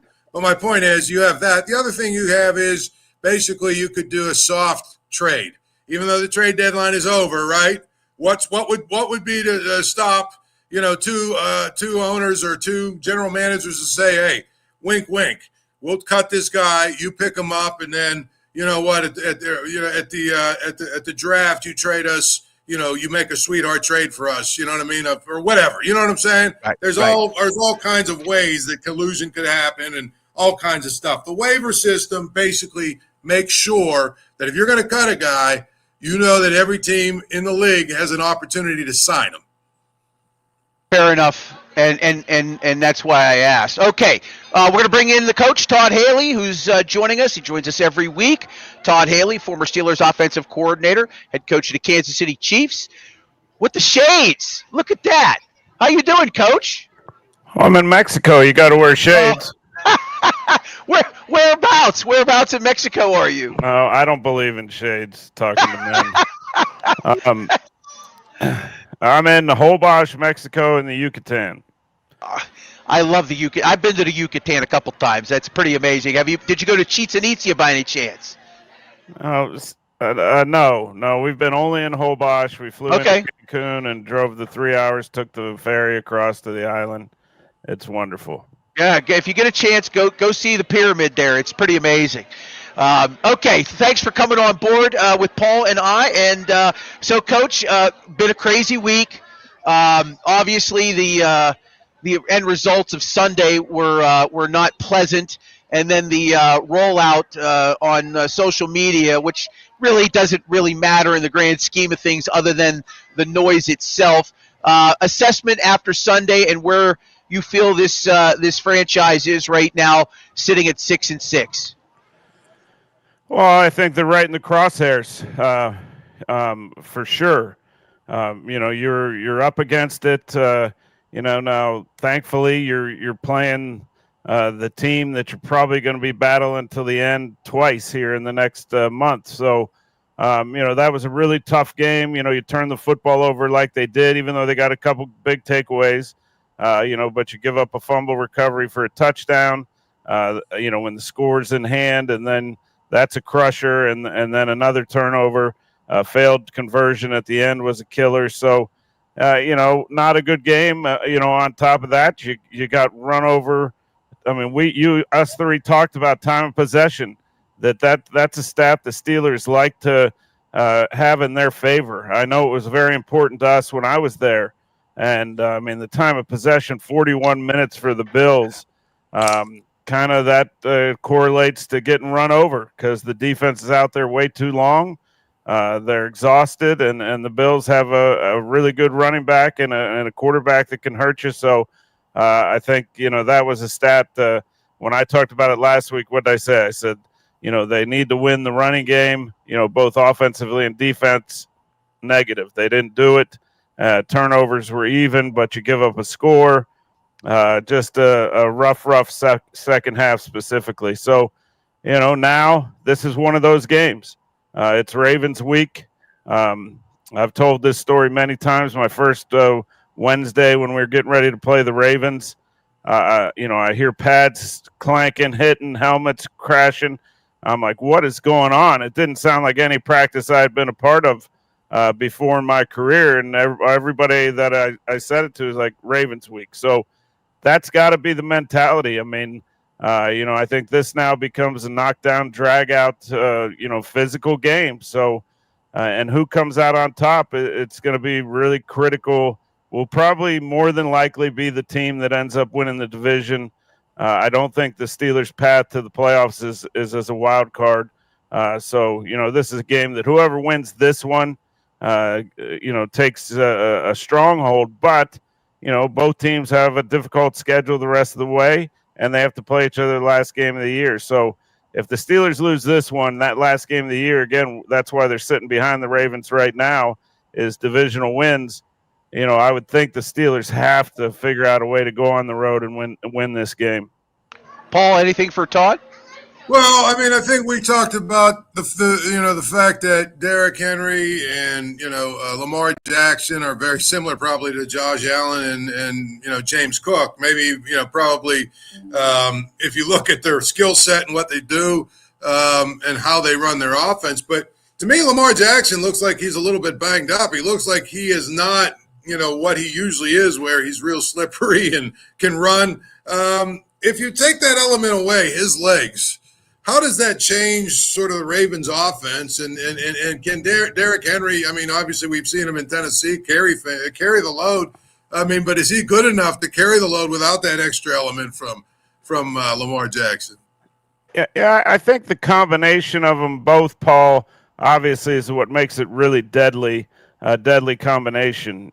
So yeah, I agree. Lamar's a little beat up. Does that mean they still don't line up and make it look like there's some RPOs happening or read options, and he's just handing it every time? I think the Steelers will figure that out pretty quickly. But, Lamar's come a long way as a passer. This isn't 5 years ago when, he strictly was relying on his legs and making, electrifying plays, when things don't go the way they're supposed to. So, it's gonna be that exact type of game of last week, and the mistakes that the Steelers made against the Bills, if they make them again, they'll probably lose.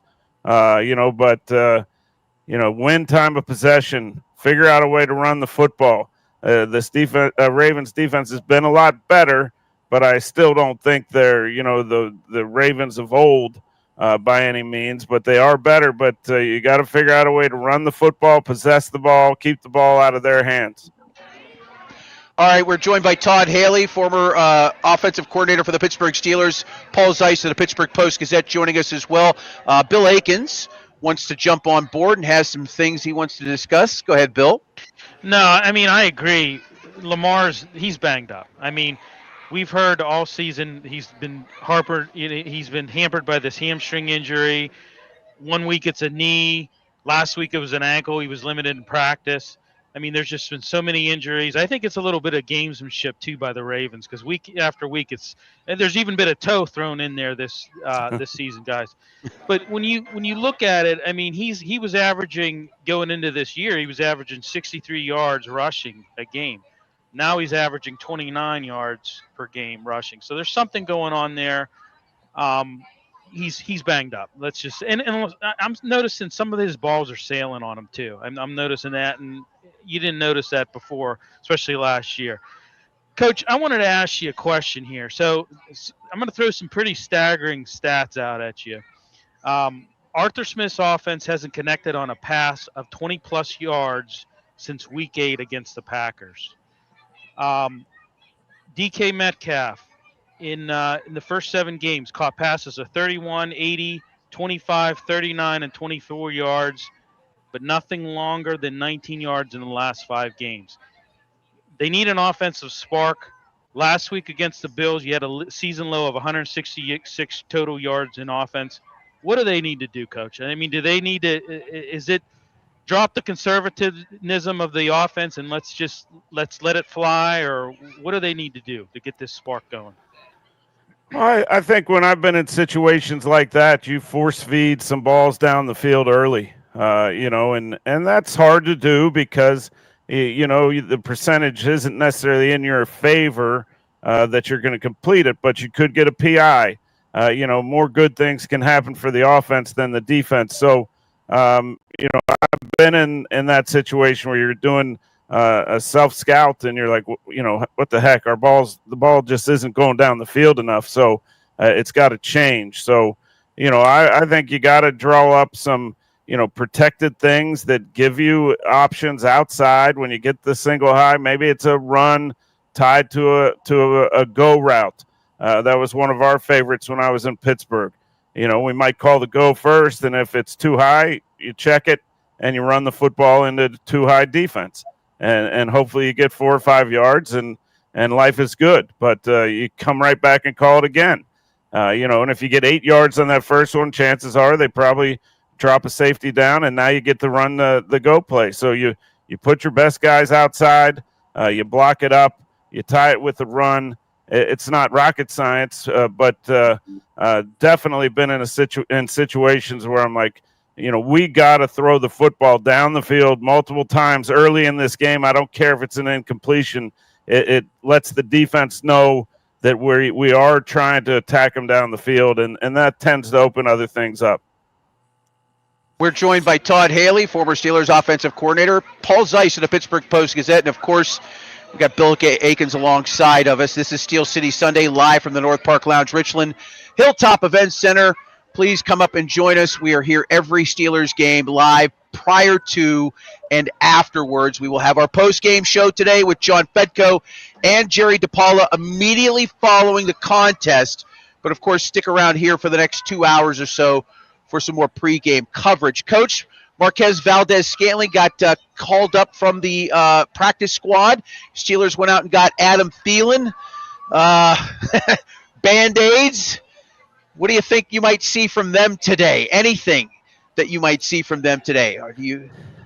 Well, I like both players. I love Adam Thielen. Now, I know he's at the end, but he is that type of guy that I could see as a role player. Third down, playing inside. You're not going to design a lot of things outside, but the guy has great feel for the game within the numbers. And so I think that could be a guy that could easily get integrated into, at least have a small package that, he and Aaron get to know each other during the week. He's a smart guy now. He gets it 100%. It's just, there's going to be limitations. So, those role players are kind of what I feel like is missing on this Steelers team. When we were rolling offensively back in the day, Darius Hayward-Bay was one of those role players that didn't get a lot of fanfare, but, man, he was so important to us in so many ways.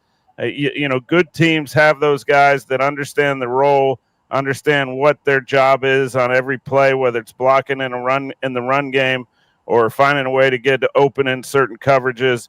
You need those type of guys, and I see that missing right now with the Steelers. It's kind of, here's the couple big dogs, and then a lot of other guys just kind of running around. Paul, I'll open up to you.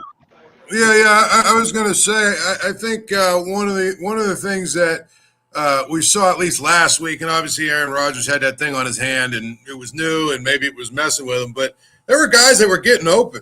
I don't know that. I've heard a lot of what I would call Twitter scouts talking about how the scheme is bad and the offense is bad and all this other stuff, but it looks to me like they've had opportunities to make plays and they just can't connect right now. And hopefully, for their sake, that Aaron Rodgers is able to overcome a little bit whatever it is going on. Obviously, it's different, but I don't know what do you see, Todd? To me, it looks like they have had opportunities to make plays and just haven't made them. Yeah, I don't have any problem with the scheme. It's so much better than it was a couple years back. It looks coordinated. It looks like guys are getting coached. The unsung heroes in this thing are the assistant coaches that are working with these guys every day, and it's the coordinator's job to get them to get the players to do exactly what they want to see. And I think you're seeing that. You're seeing coordination within the offense. There's good schemes being drawn up. The run game looks good. I like the integration of Washington into the mix. It's just it comes down again, and I think they've done a better job with Metcalf of moving him around a little bit, trying to create opportunities. But then he'll drop one or Aaron will miss one.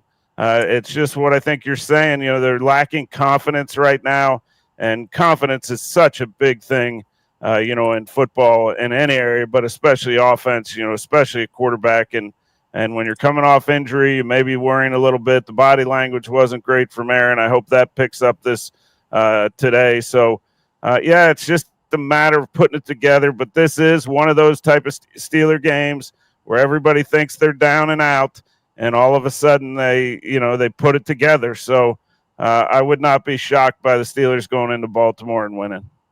Yeah, we've talked about ebbs and flows, and you certainly have talked about how your father said you got to tune it out, right? The noise, you got to tune it out. How hard do you think it was this week for Mike? Just from your perspective as a former head coach, as a former coordinator, and tuning that out. It was pretty loud this week, the loudest maybe it's ever been during his time here. Yeah, I don't have an issue with that. Mike, when he says he thrives on adversity, we were kind of similar personalities. The worse people told us we were, the better we performed in one way or another. I think he really does thrive in adversity. And when things are rough and it's loud, people are talking about his name and not being there and fire Tomlin and all that. I think he eats that up and thrives on it and pushes it up a notch. Your former quarterback, Ben Roethlisberger, floated that Mike Tomlin should maybe be considered for the Penn State job, which was kind of funny. But the other thing he said was that this offense doesn't look much different than Matt Canada's offense, and that the scheme is bad, and that they need to let Aaron Rodgers cook. Obviously, every quarterback, I think, thinks that every quarterback should run the offense. But I don't know. It feels to me like Aaron Rodgers has. I mean, you know better than me, but it looks to me like he's got leeway to see what's going on out in the field and adjust accordingly. Yeah, there's a lot of checks. There's a lot of runs that are called that he throws it where he sees the opportunity. I see a lot of leeway. I think Ben, if we're up to Ben, he'd have been an empty every single play of every single game, and that's the way he liked to play. But, I don't know that it's always conducive to a pathway to victory. So in a game like this, they're going to have to cross their T's, dot their I's, possess the ball.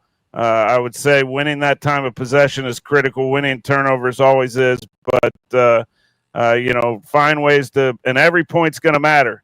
This isn't going to be one of those, Dan Campbell games where you're going for it on every single fourth down. I mean, if you got opportunities to get Boswell out there and put points on the board, take it. Just a couple more minutes with Todd Haley here on Steel City Sunday. This just came across the wire here on social media, if you will. There's a podcast called Speakeasy out there. It's got like 2.5 million subscribers. It's a late night show. Well, apparently Darius Slay was on yesterday. I don't know if you saw this, Paul, but he was asked about Mike Tomlin, and he says Tomlin's not the problem on the defensive side of the ball. He says it's just how things are working out. The chips aren't falling the way that they would like them to. Everybody's going to have to, go back to a drawing board of sorts. Some interesting comments from Slay, who we were talking about earlier. Anything that you might want to add to that, Paul, in terms of what he had to say? He's saying it's not Tomlin's fault. He says, listen. Nothing is Mike Tomlin's fault. Nothing.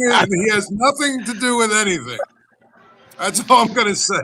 Okay, that's fair. I'm just going to say this. I'll say it one more time, John, for the cheap seats. Okay? Through this, 8-9 year stretch without a playoff win, they've changed coordinators multiple times on both sides of the ball. They've changed general managers. They've changed quarterbacks about 15 times. They've changed assistant coaches. They've rebuilt the front office. There's only been one constant, but it's not his fault.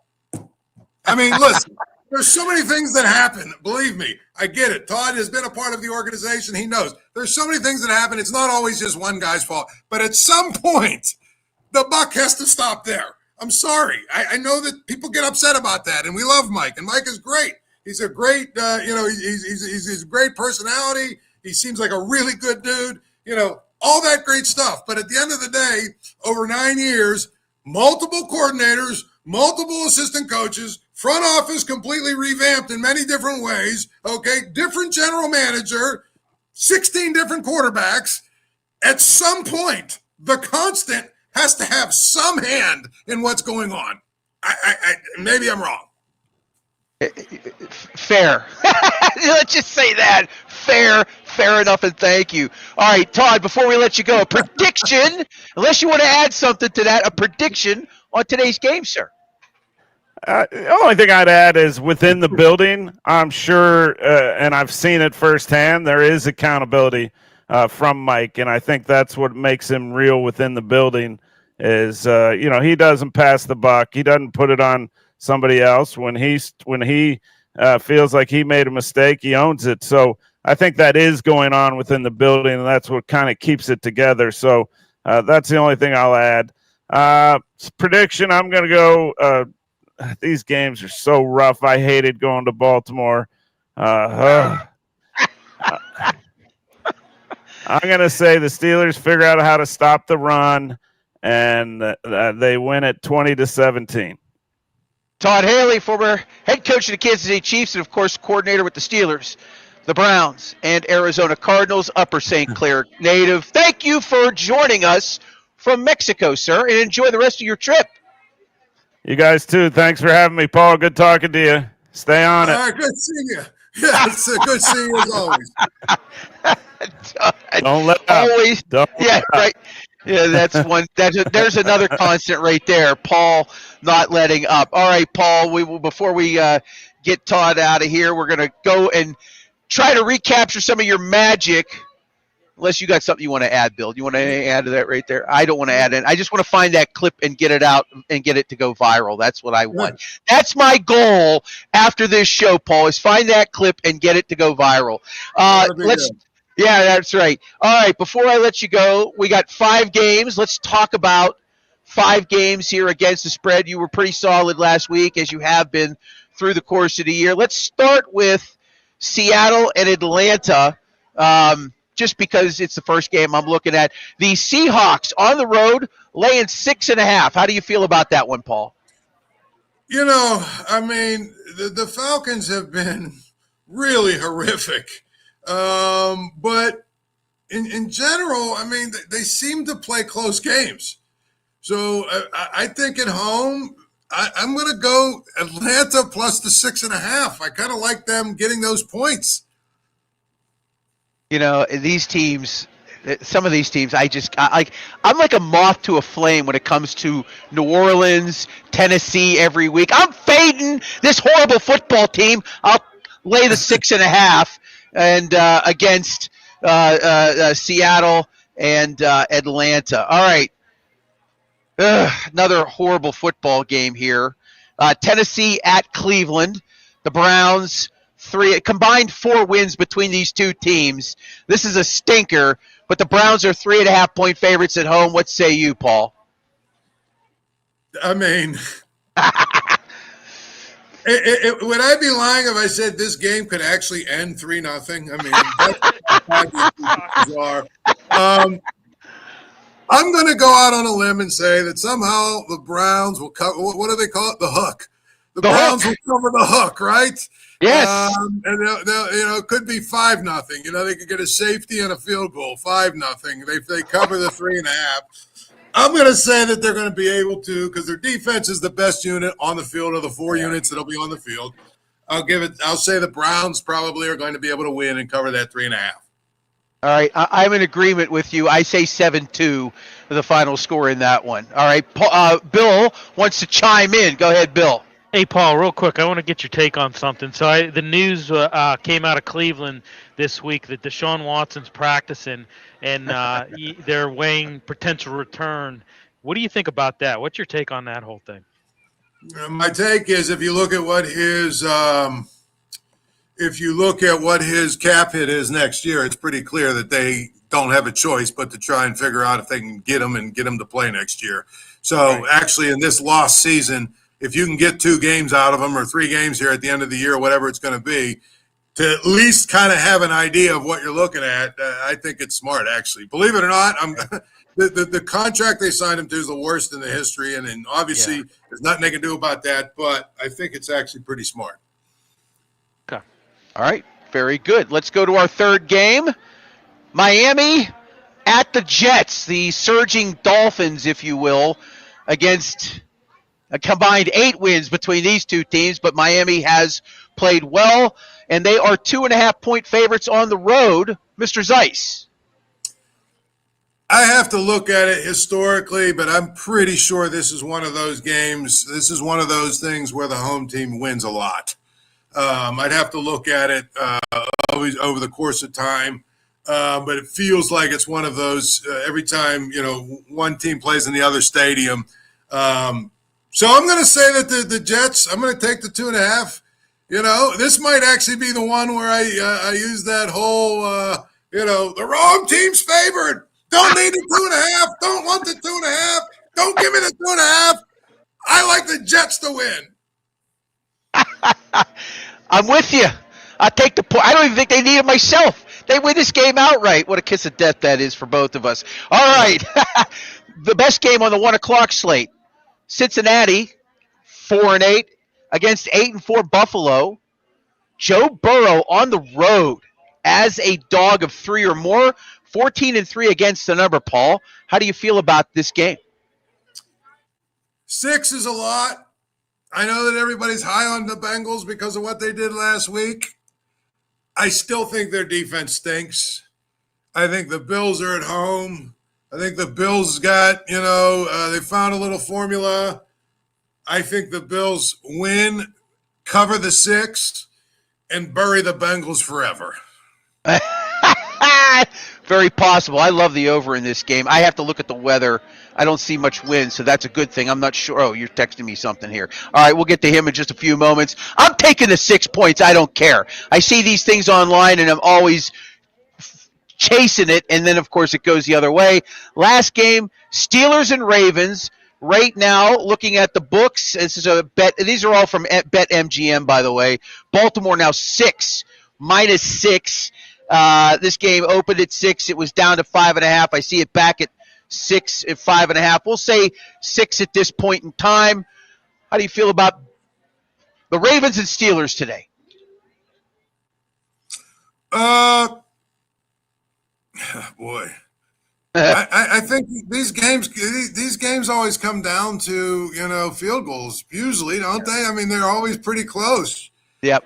I mean, just my gut tells me I'm taking the Steelers plus the 6. I don't know who's going to win the game, but 6 is a lot of points in this game, and I know last time they played, the Ravens pretty much bludgeoned them. But I'm telling you, Lamar Jackson is not Lamar Jackson right now. And if he's not Lamar Jackson where he can run and do all the stuff he does, this team is a lot less scary than normal. 19 of the last 38 have ended in 3-point games, by the way. Right. 19 of 38. I'm taking the 6 as well. I'll reserve judgment on whether the Steelers win or lose later on. Paul Zeiss of the Post-Gazette, you're the best. I thank you very much, sir. Good talking with you as always. All right. Anytime, buddy. Thank you. Anytime. We'll see. All right. Paul Zeiss. Love having him on each week. His commitment to the show has been critical to our success. Again, 4 hours of me, and there'll be a riot squad up here. 4 hours of people like Paul Zeiss and Don Haley, Mike Ostie. We've got a great 11 o'clock hour coming up. I will tell you about the 11 o'clock hour in a few moments. I do want to remind you we are live at the North Park Lounge, Richland, Hilltop Event Center, where we are for every Steelers game. 4 hours prior to kickoff, and then about a 1 hour post-game show. John Fedko and Jerry DePaula join us for that. But our 11 o'clock hour is staring us in the face. I'm going to get to that in just a moment. I do want to tell you that since the beginning of this show, not only has the North Park Lounge Richland been in our corner, so has Arch Masonry and Restoration. They are hiring brick masons, block masons, concrete finishers, and construction labor help. If you're in those fields and your business has slowed down, if you're out of work and you're looking for it, call Arch Masonry today, 412-564-5733, or visit their website, archmasonryinc.com. If you have no experience and you're looking to get into the building trades, great. They can help jumpstart your career by getting you on-the-job training and advancement programs and classes that will teach you a trade. Laying brick and block, finishing concrete, things of that nature. Restoration work as well. 412-564-5733, archmasonryinc.com. And as I should say, still up here at North Park Lounge Richland on Saturdays and Sundays, through the end of the season, you can bring the kids up to meet Santa. Santa and Mrs. Claus are hanging out here every Saturday and Sunday. They've got a nice buffet. You can come up here and eat, enjoy your time. Of course, stick around for the Steelers game. Bill and I are here hanging out. We're going to toy around with some live chat stuff here. If not this week, I think we might do it for the Monday night game where we just hang out on our socials and chat along and watch the game with you. We'll see how that plays out. But we do appreciate everybody, checking us out on our live feeds. Again, we are live on X, YouTube, and Facebook for every Steelers game for the remainder of the season, and including hopefully a playoff run. We'll see how this all plays out. Obviously, a key component to that is going to be how the Steelers play today. We'll get into predictions in just a few moments. In our 11 o'clock hour, we've got a bunch of guests coming up, including Zig Fracassi, our Sirius XM's NFL insider, is going to be popping on. Let's just bring Zig on right now while we're at it. He's been sitting on hold for a few minutes. We've got Sion Nijad of CBS Sportsline and Ed Bouchette, longtime writer for the Post-Gazette. But before we get to them, we're going to talk to Zig. Good morning, Mr. Fracassi. How are you, sir? JP, always doing well, my friend. How you doing? I'm okay. Anthony Halkias will be joining us at 11:45. So we have a full hour of guests taking us into kickoff of Steelers and Ravens. All right, Zig, pretty interesting week here in Pittsburgh. Steeler Nation besides themselves, to say the least. Not a good finish, obviously, in the back half of that last 30 minutes against Baltimore. The Steelers looked terrible. The first play of the Buffalo? second. I'm sorry, against Buffalo. Thank you very much. Yeah, they just looked terrible. They looked awful and just got pelted in the second half. They got bludgeoned by James, by Mr. Cook, and then of course, Josh Allen setting the touchdown rushing record for quarterbacks in the process of everything. They just got beat 27-6, and then the fallout afterwards. They booed Renegade, Zig. I don't know if you know about Renegade, but the fans booed Renegade, for crying out loud. That's how bad it was. Yeah, when that happens, you're in a lot of trouble. And it is amazing just how quick that game turned, JP. It was the Steelers up at the half, and then obviously you had the sack by Bosa, which led to the scoop and score by, with the defensive back there, Benford, who I interviewed after the game, and he just said that it was one of those things where he was going to go into the coverage, but then when he saw the sack, he stepped it up real fast to obviously cover the play and then get the fumble return for the touchdown. And then he's responsible on the next series for the pick. That got cashed in on the Coleman touchdown. So basically, he was responsible for like 14 points in not even, 3 to 4 minutes of actual game time. So it's just amazing how it went to hell in the handbasket. And it was interesting, JP, reading, may have been Syracuse.com or one of those posts after the game, and they asked James Cook what the key was to the game. He said, actually, the fact that the Steelers' corners tackle very poorly. Once we knew we got past that second level, we had to make those guys tackle who weren't notoriously good tacklers. So I thought that was a pretty interesting piece as to why they ultimately had success against that Steelers' run defense. According to some, they almost ran the same play a whole bunch of times. Now, I didn't look at all of those particular formations. I don't want to speak on behalf of that. I don't know what you saw, but according to several people, they ran out of almost the same formation and slight variances, but not nearly that much, and the Steelers just could not stop. They couldn't stop it, exactly. Yep. Yeah, it was pretty ugly for and they sure. were down their 2 starting tackles, too. Yeah, right. Well, yeah. I mean, both starting tackles were out. They had some missing pieces defensively, but everybody at this time of year has issues with injuries. But yeah, specifically the tackles, and they look like they were pulling for OJ back in the '70s, for crying out loud. That's how big the holes were. They ended up setting a record.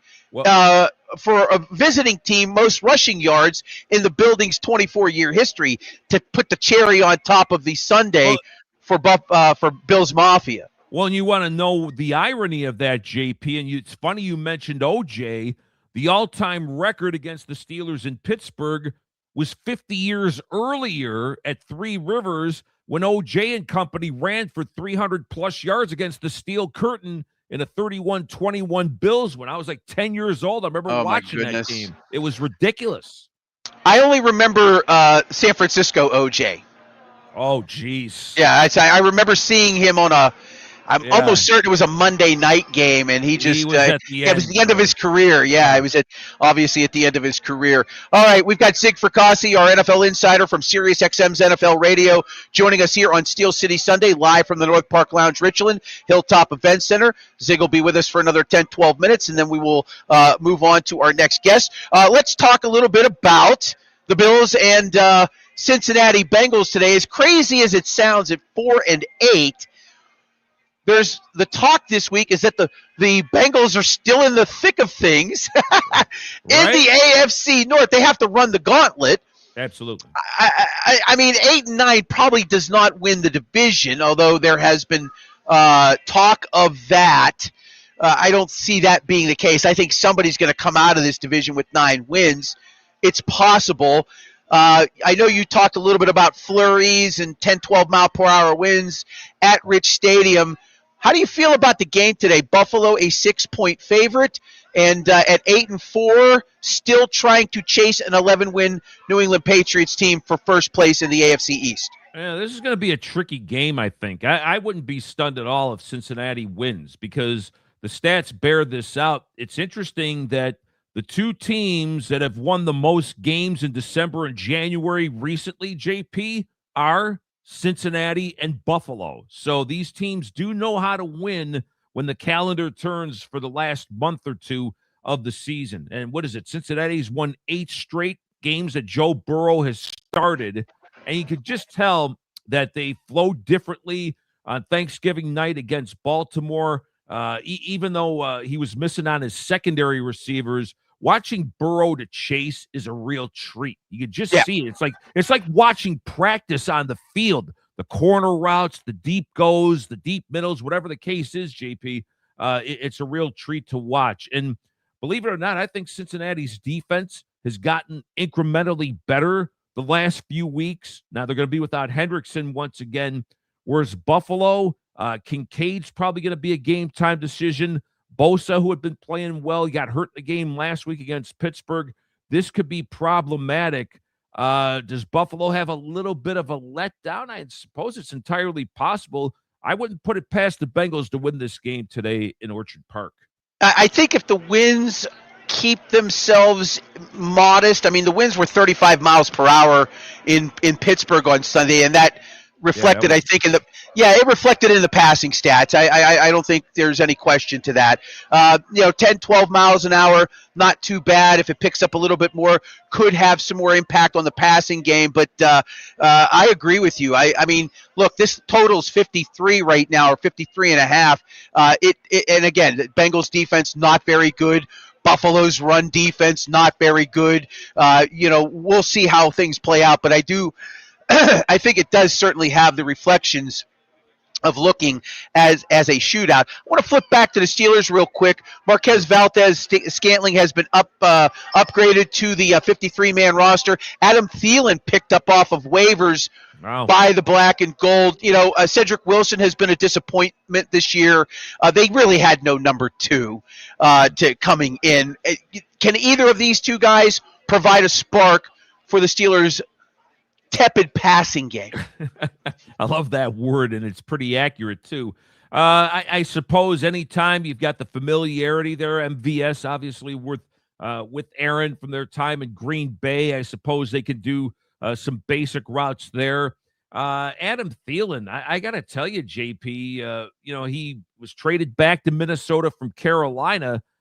The irony of that is the Panthers now are in contention in their division, and the Vikings fell off the face of the earth. And to me, he, instead of looking like the Adam Thielen of old, he looked like more of the old Adam Thielen is old. I mean, too many drop passes, maybe lack of focus, maybe because the team wasn't doing so well. So I don't know. Does he find a fountain of youth or glory here playing with Aaron? Maybe he does, but to me, JP, this is just one of those things that if you're a team trying to hang on, trying to stay alive in contention, these are these type of moves that you do. So I'm not sure it's going to be seismic. I suppose there'll be some contribution, but I wouldn't look for 12 catches today from either one. Bill Aiken's going to jump in here with a question. Go ahead, Bill. Hey, Zig. Bill, how are you? I'm good. How are you? I'm well, my friend. So I asked Coach Todd Haley this, and I'm going to ask you. This offense hasn't connected on a 20-plus pass since Week 8 against the Packers. Is that right? Wow. Yeah. Woo. Yeah. Pretty amazing. Wow. I know. It's staggering. I know. It's shocked me as well. Obviously the talk about the big play option today is, DK Metcalf. When you look at it, his first 7 games, 31, he caught passes of 31, 80, 25, 39, and 24, but nothing longer than 19 yards in the last 5 games. Okay. They need an offensive spark. Last week, it was a very low season low of 166 total yards. What do they got to do to get this going, Sig? That is a great question. And they immediately, Bill, the first thing that comes to mind is either DK not focused enough in the meetings? Is it, something that they, I heard about that little fiasco last week with Rodgers with the comments, and then I guess there was a little backtracking. Could it be some locker room dissension? Or could it be Metcalf is playing with something? This may be one of these things. You know how you hear guys like after the season that Joe Blow was playing with, partially torn ACL or whatever it is.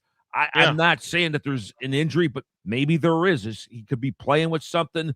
Could be a disconnect with Aaron Rodgers at this particular point. It could be a whole multitude of things, but I agree with you because teams and defenses can definitely live off the fact that if you could shut down the intermediate routes, they're not going to. In other words, if Baltimore knows that Pittsburgh's not going deep with that tendency, that stat you just brought up, why would they fear, having to be burnt deep? So I think that helps the defense in their preparation too. So again, this could be either a disconnect or an injury, Bill, that maybe none of us know about. Yeah. Just out of curiosity, I want to kind of just switch gears here. Sure. Kansas City. Yeah. 6-6. Yeah. In the 9th spot right now in the playoff chase. Right. I mean, could we are we going to see Pat Mahomes on the sidelines for the playoffs this year? Is that a realistic possibility right now? Well, their game tonight, JP, is no gift because don't look now, but the Texans are smoking. Yeah, they're hot. They've won 4 straight games. And as we know, they've had, to me, they have the best defense in football. I mean, they get after it, obviously. I love their corners with Stingley and Lassiter. They may have the best pair of rush ends in Will Anderson and Daniil Hunter. Their linebackers with Azazir and Tuoto, they're very good too. So I wouldn't be stunned if Houston goes into Arrowhead and wins that game. As far as Kansas City is concerned, we were doing the breakdown on this yesterday on the show. Way too many penalties. In fact, also return yards has been a problem against them. And the fact is, too, the lack of a consistent ground game. Now Simmons, the first-round pick who had missed a lot of time this year, he's out again, so he's going to miss the next 4 games as he's on injured reserve. All these things, guys, have worked against the Chiefs. Mahomes actually has had, I think, one of his better years up until recently, but now you wonder if age is setting in. And the reality is teams get old, and like we talked about before, maybe I didn't bring this stat up on this show, but if you look at it in the Mahomes era, they have played 21 playoff games, which if you look is equivalent to an extra season and a quarter. That is a lot of football. They could simply be spent at this point. Well, spent is a good possibility, but the other component is, the revolving door of the players that they do certainly lose over the course of time. I mean, Kareem Hunt's only got 500 yards rushing this year. I think, and that doesn't help. Obviously, you need a running game in the NFL to balance out things for sure. Patrick Mahomes is second in rushing for them, for crying out loud. That's bad. Yeah, it is bad. I know that, especially at his at this stage in his career, right? He should not be, second in rushing. It should be less. And look, Travis Kelce. He's had a Hall of Fame career. He leads them in receiving, but their top wideout has under 500 yards catching. I mean, they have 3 wideouts that have 400 yards receiving, but that's not enough. No.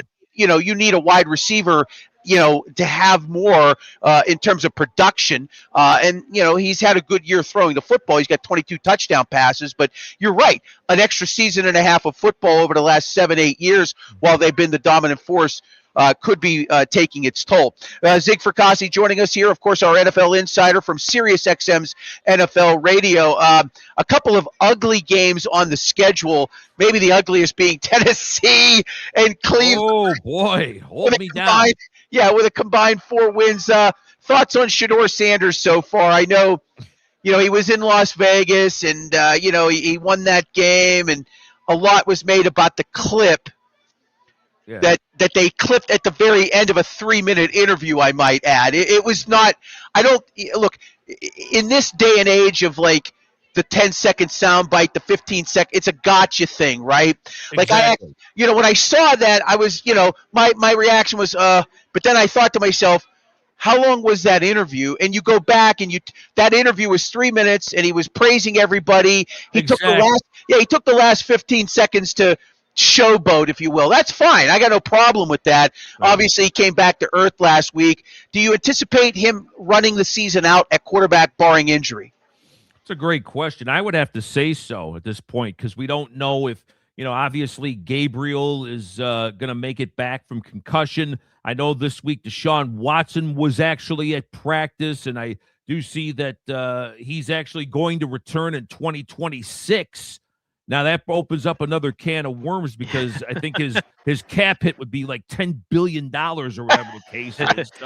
So that would be an interesting scenario. But, yeah, I'm going to look – you know what? Part of me, though, JP, actually looks forward to this because you not only got Shedeur, but then you've also got Cam Ward on the other side. So 2 rookie quarterbacks going at it. I know it was ironic yesterday. Brad Hopkins was filling in for Todd Haley yesterday on the show. And I go, I bet this matchup brings back memories for him since B-Hop played with the Houston Oilers, the Cleveland Browns. It says, probably trying to defend Michael Dean Perry and Clay Matthews and all those guys. He's like, oh, geez, you had to remind me about that. But, ugly game. But you know what? Sometimes, John, the ugly games actually turn out to be very, very interesting. So this one could be one of those sneaky good 27-24 type entertaining games. Well, Zig, too, you talk about Deshaun Watson. He had his 21-day practice window opened, right, working his way back from that Achilles injury. The season's basically for them is a throwaway season at this point in time. Mm-hmm. Would it be crazy to see him maybe, play a couple games this year just to see what they have? I mean, a game, maybe 2 games. I don't know. And is that crazy to think that, or? You know what, Bill? I would have to look at their remaining schedule to see what they have, because my point would be with the Cleveland Browns, if they're playing at home, especially in the Northeast, late December, early January. Let's see. In fact, they've got they're at Cincinnati. Or they actually got Pittsburgh coming up. So Pittsburgh at Cincinnati, at Carolina, at Philly, against the Rams. So potentially you're playing in bad weather in each one of those scenarios. My guess would be they just err on the side of caution and start over in 2026, because gosh forbid you want to. He retore the original Achilles, right, getting ready for the season. God forbid. I don't know if they want to risk that once again. So long answer to your question, Bill. I would say no at this point. All right, Zig, before we let you go, quick prediction on Steelers and Ravens today. Ooh, good one. How about this stat, JP? Since these teams have met when the Ravens moved to Baltimore in 1996, 40 one-possession games. So you know how close this is going to be.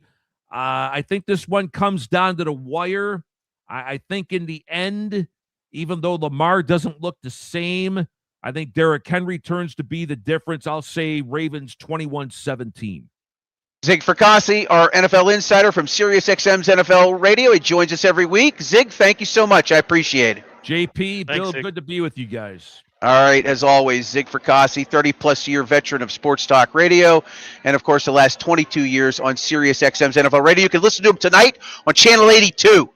He's usually on after the Sunday night game. All right. Let's bring in our next guest. I'm excited to bring on Siat Nejad, who is a host and analyst for CBS Sportsline, CBS Sports HQ at Fantasy Football Today, but that's not the most interesting thing about him. He cashed in the World Series of Poker. What year was that, by the way? Siat, thanks for joining me, by the way. Thanks for coming on the show. Hey, thanks for having me. And you guys have been going for 2 hours already. I love the energy. Your guests have been amazing. Thanks for having me on as well. It was 2018. It was the first and only time I played the World Series of Poker main event. It was just one of those, classic cliche bucket list things. I've been playing poker really since the moneymaker days, where everybody got into poker in the early 2000s. And long story short, I had a bad day one. I was really left with I think 15,000 chips out of the 50 that you're allotted. Day two, I came back with a whole different table image. I took advantage of some bad players at my table and, really did well day two, got into day three and made it to day four. So I cashed, finished right around I think it was 7,800 and change. I finished right around 1,000. So it doesn't sound super impressive, but I made the money, and that's all that matters to me. So a long time ago in a galaxy far, far away, I used to work and live in Las Vegas. This is back in the mid-'90s. I got to cover the 95 World Series of Poker. I got to play in a few of the events, one of the media events, and that was the year Dan Harrington won. I don't know if you know this or not. We'll talk football in a minute, but I want to share this with you since you're a degenerate gambler and you obviously like to play poker, that's great. That's in line with me. I was at the Rivers Poker Room for a little bit last night, taking some shot at some money. That was the year. It was the silver anniversary of the event. And Jack Binion, who was running the place at the time, the winner got their weight in silver, and Harrington was over 300 pounds. They didn't have enough silver to put on the scale. There's a famous picture, I don't know if you've ever seen it or not, where they had a big giant scale, and Harrington was standing on it, and all the silver that they had was up in the air. They didn't have enough silver to match his weight at that time, which was always something that I thought was interesting about that story. That's the great state of poker. You know what I mean? I gotta find that image. That's kind of hilarious. Hey, appreciate you coming on board. So let's talk about the NFL. You've been working for CBS Sportsline for a little while now. I want to just get your thoughts on the state of the NFL to begin with, before we dive into a little Steelers and Ravens and some other games. Just your thoughts on the product that you see right now from the National Football League. That's a really good question. I don't think anybody's ever asked me that question. The truth is, to me, the NFL is, and I don't think I'm breaking any news here. It's just the cream of the crop when it comes to sports. For whatever reason, people are drawn to the NFL more than, in my opinion, any other sport in terms of the passion, the fervor behind it. I'm absolutely the same way growing up as a Redskins Commanders fan. I mean, I was never more passionate about football than I was really any other sport. With that said, I mean, listen, that you can make your complaints about the NFL here and there. I mean, just it feels like every other game, or at least every other primetime game, there's officiating concerns. There's a replay assist. Maybe we can improve upon that. There's like little things and little tweaks we can make. Obviously, there's injury concerns when it comes to the NFL, which frankly, nobody can control as these players get bigger and faster and stronger. I mean, that's just something that we're going to have to endure as fans, and that they'll have to endure as players. But I don't really think there's any sort of tragic flaw with the NFL. I think it continues to grow. I think fans continue to jump on board. So I think if we're rating this from like a 1 to 10, I think the NFL has been kind of staying at a 9 for notwithstanding the complaints you can make for the last, honestly, 10, 20, 30 years. Okay, fair. You mentioned officiating. Should the league have full-time NFL officials? Yes. I mean, where are we on this? Like, I actually can't believe it. When I first learned, I think it was Ed Hockley. So we're talking about the father here. When I first learned that, by the way, I'm an attorney as well. I practiced law for 13 years. I do this analysis stuff now. I only bring that up because when I found out that Ed Hockley this is back in the day, right, that he was a lawyer and that he was kind of like part-timing NFL, it occurred to me in that moment, which was 15 years ago or so, I was like, oh, I just assumed these guys were full-time. This is an incredible NFL product that there's billions of dollars at stake, and with ownership and all of those things. How do we not have full-time NFL referees? I do think that's part of the problem. However, I will say that if you make these guys and girls full-time, it's not going to solve all the problems just because they're full-time. This is a very hard game to judge. I do think replay assist needs to step in a little bit more because it's so fast and it's so decisive, though. I agree with you. I mean, I've been an advocate for them being full-time for quite some time now, especially as you mentioned, the game is getting faster. The athletes are just that much bigger. The speed of the game is just so quick that it's hard in those moments to make these decisions. And if you're not in that sphere of your job 24/7, it becomes that much harder. And you see you see players talking about it all the time, especially with the personal foul shots. These guys are moving so quickly. I forget who it was a couple of years ago. One of the Steelers players was talking about a hit. He complained that if the quarterback had made a better throw, the receiver wouldn't have done what he did because he's trying to hit the receiver at a certain spot. Receiver has to adjust to a bad throw. It becomes a targeting 15-yard penalty. Yeah. Things of that nature might work themselves out if the officials were full-time and weren't going somewhere on Monday, Sunday when the game's over. They're on a plane going somewhere else to do their day job. Hard to really balance those two. I think I think it's fair, and who knows where the push will come from. I would think that it would come from ownership.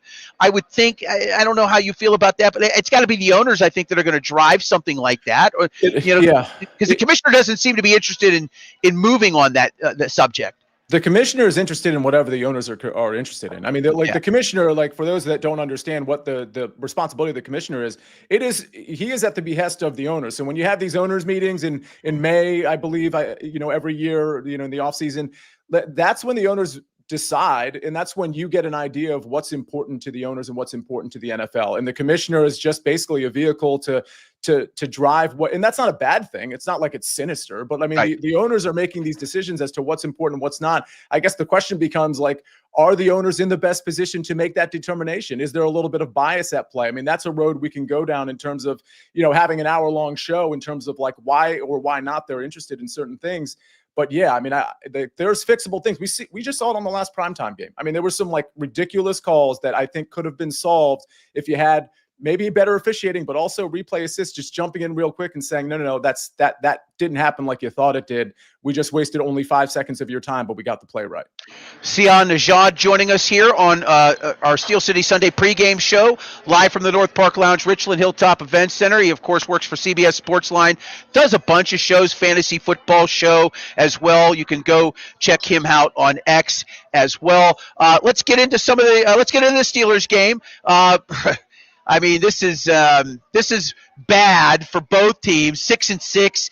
You know, the Ravens had come in with a 5-game winning streak. They lost last week. Steelers have just been a yo-yo for quite some time now. Your thoughts on what you see from 30,000 feet on both teams? Let's start with Pittsburgh first, please. What's interesting about Pittsburgh is, I don't know what your expectations were coming into the season, but if you had said that that Pittsburgh would still be fighting for the top seed in their division in Week 14, I think you'd be like, okay, I'm okay with that reality, given that the Ravens were supposed to explode and obviously Burrow got injured, but everybody thought the Bengals were going to be a force, and maybe we see Pittsburgh as a 3 seed, in most people's scenarios. The problem with Pittsburgh is I don't think when they come to town, if you're Baltimore or when you're going to Pittsburgh, I don't think there's anything specifically right now you're afraid of. We know historically, and listen, you can speak to this better than me. So forgive me if I'm out of line here, but this Pittsburgh defense isn't as vaunted as historically a Pittsburgh defense is. And then the real problem is on offense. I don't know how people feel in Pittsburgh about Aaron Rodgers. I think Aaron Rodgers is a fine quarterback in this day and age at 42 years old. By the way, if you want to play a birthday narrative, his birthday, you might have already mentioned 5 days ago. What are you pointing out? Oh, okay. I thought that was to me. So yeah, I thought you were showing me something. I'm sorry. I think we've lost our X feed. I'm sorry, CR. Go right ahead. Continue, please, sir. No, that's okay. So I don't have a huge problem with Aaron Rodgers, but if you're going to take George Pickens away from this team, and I don't think George Pickens is some amazing, great wide receiver one necessarily, he has not been afforded the weapons that I think, if you want Aaron Rodgers to succeed, I just think you got to do better in terms of giving him a wide receiver room that's a little bit more, just a little bit better than it is right now. So, I mean, I think this Pittsburgh team is very middle of the road. I think even if they sneak into the playoffs, I don't see a scenario where all of a sudden they're this vaunted team that people are really afraid of. It seems like a first-round exit to me. I hope I'm wrong. I like Pittsburgh. I like Aaron Rodgers. I like the story of Aaron Rodgers. I know people don't like him really for the most part, at least outside of Pittsburgh, maybe, or outside of Green Bay. But I think this Pittsburgh team could be really exciting if we see Aaron Rodgers go deep into the playoffs. I'm just not seeing it right now. Yeah, and to speak on Rodgers just for a few moments, look, what he did in Green Bay, cements his legacy, right? Mm-hmm. 4 MVPs, went to a Super Bowl and won, did all of that. They didn't get back. I know that was obviously something that stuck in the minds of a lot of fans and could be divisive, if you will, in a locker room. I have no problem with a quarterback who takes responsibility for his mistakes, but also dishes it out and looks for accountability. Some people say that shouldn't be public, right? That should be behind the scenes. With social media and the way things are today, everybody's got a camera. They stick it in your face. You say something, it's on. It gets everywhere. And then the next thing you know, it's Aaron Rodgers is a bad teammate. I think that might be a little bit more overblown than it has been in the past. I want to get into John Harbaugh. He's a year behind Tomlin in terms of his career. They've had very similar careers in terms of Super Bowl appearances, what they've won, and how they've struggled, right? They get Lamar Jackson, 3 MVPs, but nothing to show for it in terms of a Super Bowl appearance. Where do you see John Harbaugh right now in the grand scheme of things? There's a lot of, obviously, noise here in Pittsburgh about Mike Tomlin. We can maybe talk about that in a moment, but where do you see John Harbaugh in all of this right now? I think the problem with John Harbaugh is, you're in an era, at least towards the latter stage of his coaching career, where you got to deal with guys like Josh Allen. You got to deal with guys like Patrick Mahomes and Andy Reid. And I'm not comparing Patrick Mahomes to Michael Jordan, but let's go back to the mid-90s. How many legacies, whether it was coaches or great players, how many legacies were basically diminished or destroyed by Michael Jordan? I mean, there were so many, and obviously he left for 2 years, and the Rockets and Hakeem Olajuwon, and they won a couple of years in a row. But when you have guys like Josh Allen, but more specifically Patrick Mahomes, that are just kind of ruling things in the AFC, it's really hard for you as second fiddle to solidify your legacy. So, I mean, I don't have a problem with John Harbaugh. I don't have a problem with Lamar Jackson. But if it's Lamar Jackson in a game against Patrick Mahomes, I think we all know who we're taking. So it's right. not necessarily a knock on Lamar Jackson as much as it is, hey, man, wrong era. Sorry about that. But like, we've got Patrick Mahomes here. And I think that's the fundamental problem. When we don't apply context to what's going on, we're going to say, oh, this person's a failure, or this coach or this team is a failure. Well, the reality is they would have been a huge success if not for this one person, this one team. Now, I know you do a fantasy show. Are you involved in any of the betting shows on CBS? Yeah. Okay. All right. So let's talk a little bit about what you like in terms of maybe a prop bet. Are you big on the props? Do you like I do a prop show every Friday, and then my morning show I usually integrate some props as well. What is there a particular prop? Doesn't have to be a Steelers game, but I just from a degenerate standpoint, I'm always curious to hear what people like yourself have to say. Is there a particular prop that you see an advantage where you can get some closing line value, as the kids like to say? Yeah, so a couple of props I put in on Friday, I'll just mention here. First of all, and this line has moved just a little bit. Chris Rodriguez, the running back for obviously the Washington Commanders. Early in the season, we thought it was going to be Jacory Krosky-Merritt. It looks like Chris Rodriguez has sort of solidified himself as the guy. Certainly 3 out of the last 4 games, 11-plus carries. And again, 3 out of the last 4. You play Minnesota. Jaden Daniels is back. I mean, J.J. McCarthy on the other side. I say all that context to say this is probably going to be a pretty close game, neutral game script, maybe even a positive game script for Washington. I think Chris Rodriguez gets enough carries to get over his 10.5 carry prop. It is 11.5 in some places, but I still like it there. I think we're looking at Chris Rodriguez getting 12-plus rushing attempts. If you want to take the yards, I do respect this Minnesota defense, but I do think with Jaden Daniels and Terry McLaurin and Deebo Samuel, like everybody's healthy for once, I do think we're going to see some holes. So if you wanted to take his yardage, and I'm talking about Chris Rodriguez, I think in the low 40s, you're probably okay with that. High 30s, low 40s. But I'm just going to go with his rush attempts because it's not that I think it's going to be a conservative game plan. They're just going to run the ball all the time. I just think this is going to be a neutral game script, and Chris Rodriguez is that north-south runner for Washington. One last question before I let you go. How do you see today's Ravens-Steelers game? I like the under. I don't see a ton of points in this one. Both these offenses have been a little lackluster. It's a division game. I'm seeing 5.5 points, and obviously we know about Lamar, and he's not playing super well. Doesn't seem super confident. I think your last guest might have said a similar thing. I expect the Ravens to win the game in like a 3-point, 4-point game, but I don't think I'd be laying 5.5 points given the state of the Baltimore Ravens right now. Sion Najad joining us from CBS Sportsline. I hope I was saying that right. I can't thank you enough. You're great. My favorite app, and I'm not just saying this to you, is my CBS Sports app. I absolutely love the layout. I've been using it's my go-to app for years. I love everything about it. And I worked for CBS Radio for 6 years. I will say that as well. So I'm a little partial to the eye. Thank you so much for coming on our pregame show. It's really appreciated. We thank you and enjoy your Sunday, sir. Back at you. I enjoyed coming on. I'll come on again anytime you need me. All right, awesome. Thank you, Sion Najad from CBS Sports, joining us live. Nice of him to come on our show. We move quickly here. Before I get to Ed Bouchette, excited to bring Ed on. I want to tell you that we are sponsored in part by North Park Lounge Richland, Hilltop Event Center, where you can meet Santa Claus all the weekends through the remainder of the year, starting at 9 a.m. A breakfast buffet. Santa's here, Mrs. Claus. Bring the kids. Tons of families in here right now. And, of course, a great place to watch the Steelers game. We're also brought to you in part by Arch Masonry and Restoration. They're looking for bricklayers, block layers. They're looking for concrete finishers. 412-564-5733. ArchMasonryInc.com to learn more. It is my pleasure to introduce next on this show a man who covered the Steelers for a long, long time, the pride of IUP, and somebody who I shared some time with a long time ago on Ardmore Boulevard, longtime beat writer of the Steelers for the Pittsburgh Post-Gazette, Mr. Ed Bouchette, joining us here on Steel City Sunday. Good morning, sir. How are you? I'm good, John. Thank you. Yeah, just sitting in my easy chair here, waiting for the game.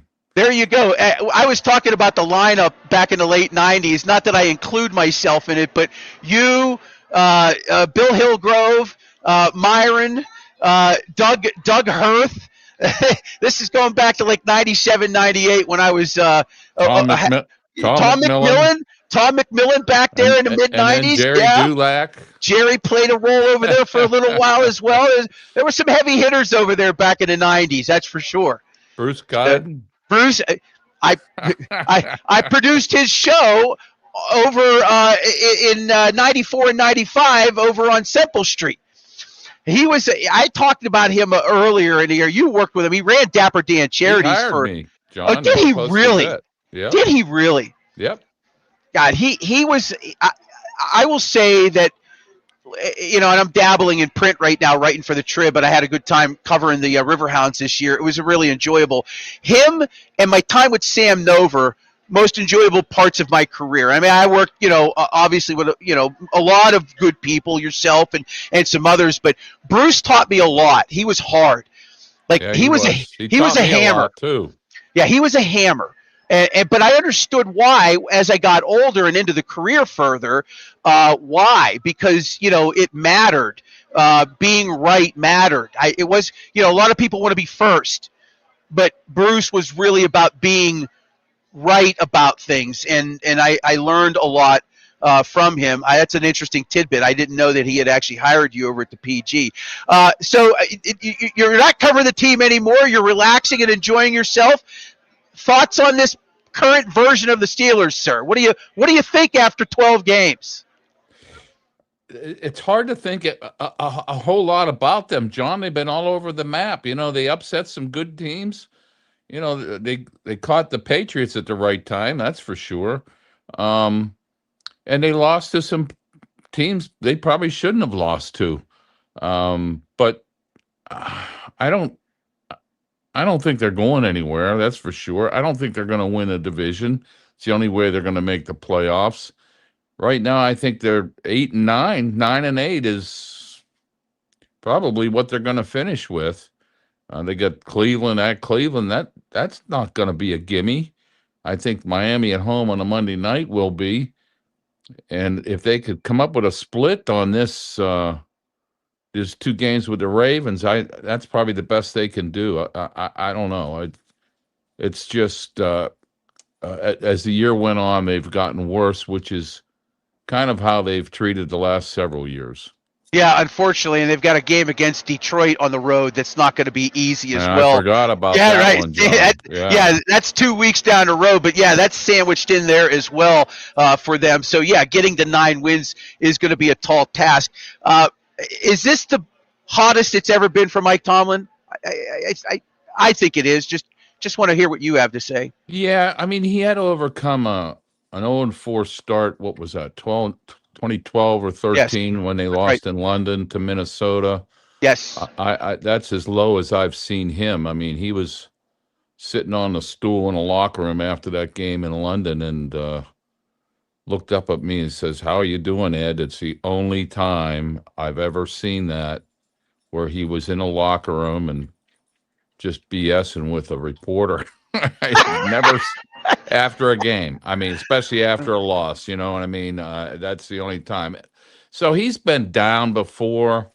He's never been out. Everybody knows that. He's never been out. But this year just seems there's so many holes as this season's gone on that have opened. We all knew about quarterback. After this year, they're going to need another quarterback, and I don't know where they're going to get them.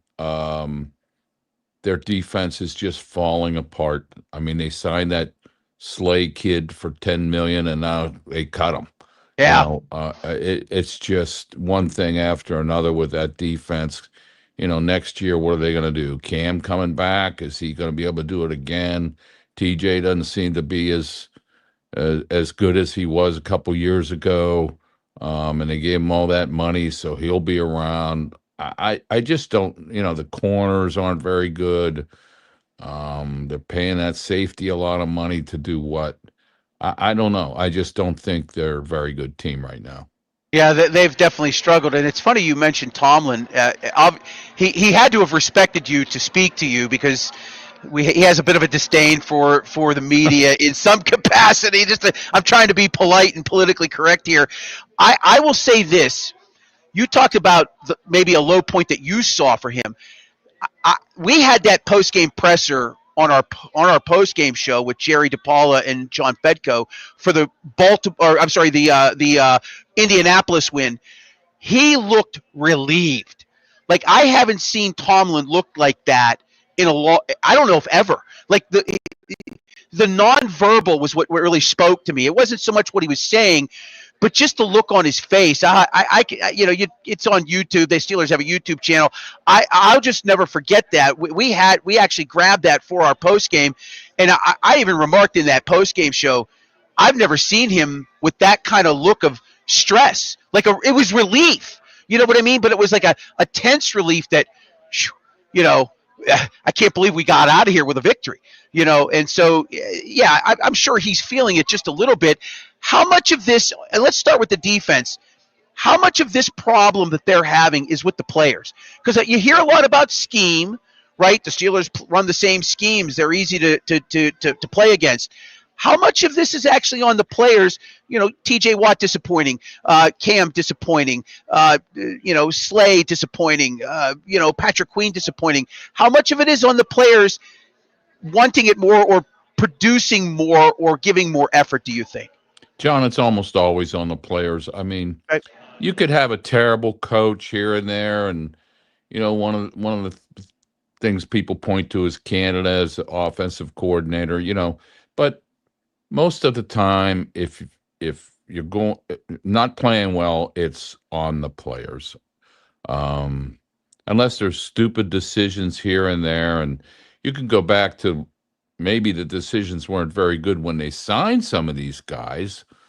But as far as who's playing now, I don't know. You could bring Chuck Noll back in his prime, and they would be any better. And same with Bill Cowher. I mean, or Mike Tomlin in his prime. Right. I just don't. I don't think you can squeeze much more out of them than what they have right now with a different approach. No, that's fair. That's fair. Ed Bouchette, longtime writer, covering the Steelers for the Post-Gazette, joining us here on Steel City Sunday. Good morning from Ronnie Hunter on our YouTube channel. If you're commenting, we will certainly get to you and respond. Big story yesterday, Adam Schefter dropping a little nugget regarding the Mike Tomlin contract. He's got an extension through 27, but the Steelers have until March to make a decision on that. Meanwhile, Ian Rappaport this morning retorting, hey, he's coming back for 27. Look, he's going to get Noll's record. I think he's coming back next year. I personally think no matter what happens this year, he and Art will find a way to reconcile or trudge through whatever it is this season was, and he's coming back. This is his job until he does not want it. What say you? Oh, I wouldn't say the latter, John. Okay. It's his job until he doesn't want it. Okay. And I know that the owners are different now, the president's different, but a long time ago when Chuck Noll was coach, and they were doing poorly in the late 80s, early 90s, I was in Dan Rooney's office and I was talking to him, and he said, we don't have coach for life. And he wasn't threatening Noll. He was just letting me know that he could make a change if he wanted to. And I assume it's the same with Art. I doubt it would be an out-and-out firing. It'd probably be some mutual decision. And I don't know that it's going to come to that. And I agree with you. I don't think now it'll come to it. I think Mike will be back for 26. And he is signed through 27. That's just the way it is. I mean, I would think there's got to be a whole lot of changes, and I don't know what those are. Like I said, Dan Art's dad laid down the law with Chuck Noll in 88 and again in 91, which is why after the 91 season, which is why Chuck retired. But I don't know if Art's going to do that. He's done it before. He ordered Bruce Arians out, and that happened. So we'll see. And as this kind of plays itself out, after this season is over, say, they extend him, whatever it is, they come to some sort of agreement and he sticks around, which I believe he will. How much change on that defense could you anticipate in lieu of the draft coming here next year? And I can't see Aaron Rodgers coming back. I think he's done, just because I think he's probably at this stage after 20 years now, he's had enough. I would think he's had enough. You've got to look towards the future. Mason Rudolph, for what it's worth, probably not a long-term solution, even though he's been in the league 8 years, 7 of those with this team. Could they package up a TJ Watt and try to move up to a high enough spot where they're in the top 5? Is there any team that might, in your mind, look at a guy who's 31, 32 at that point, carrying a $40 million salary? Could the Steelers possibly move in a direction of that nature? Well, let me put it to you this way, John. If you're another team, why would you want to take on TJ Watt, give up something for him, and that salary? I just don't. I don't see it. Not after what he's done this year or not done. I don't see that. I'm not saying TJ Watt's washed up. I just don't think you pay that kind of money for what he's done this year, and now you add on another year, as you mentioned, 32 years old. I just don't see that. Can they move up? Yes, they can. If they want a guy, I don't think they're going to get the kid from Indiana. It looks like some teams want him at number 1. But if there's someone else, and everybody knows this quarterback class, which came in with so much hype and now has gone the other way, I don't know if there is someone else you package something for to go that high. But if you wanted to, what teams have done in the past is not just give up something you have this year, but give up something next year and beyond. I don't know if it's worth that much, though. Yeah, Fernando Hernandez is the quarterback you're talking about from Indiana, Heisman Trophy candidate. And they did pass on Jackson Dart. They could have taken him, but they ended up taking Derek Harmon. I look at Do we know that Jackson Dart is all he's going to be either? I mean, right. We're absolutely the Giants right now. Right.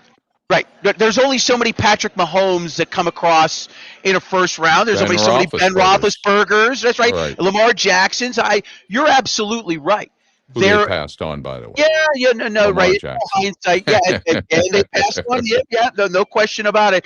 Before I let you go, sir, and I can't thank you enough for joining us on our show. We're in our first year, and we're excited where we're heading. Prediction on the game, sir. What do you think? How do you think it plays out today? Well, what are they? 5.5-point favorites, the Ravens. That's right. That sounds about right to me, John.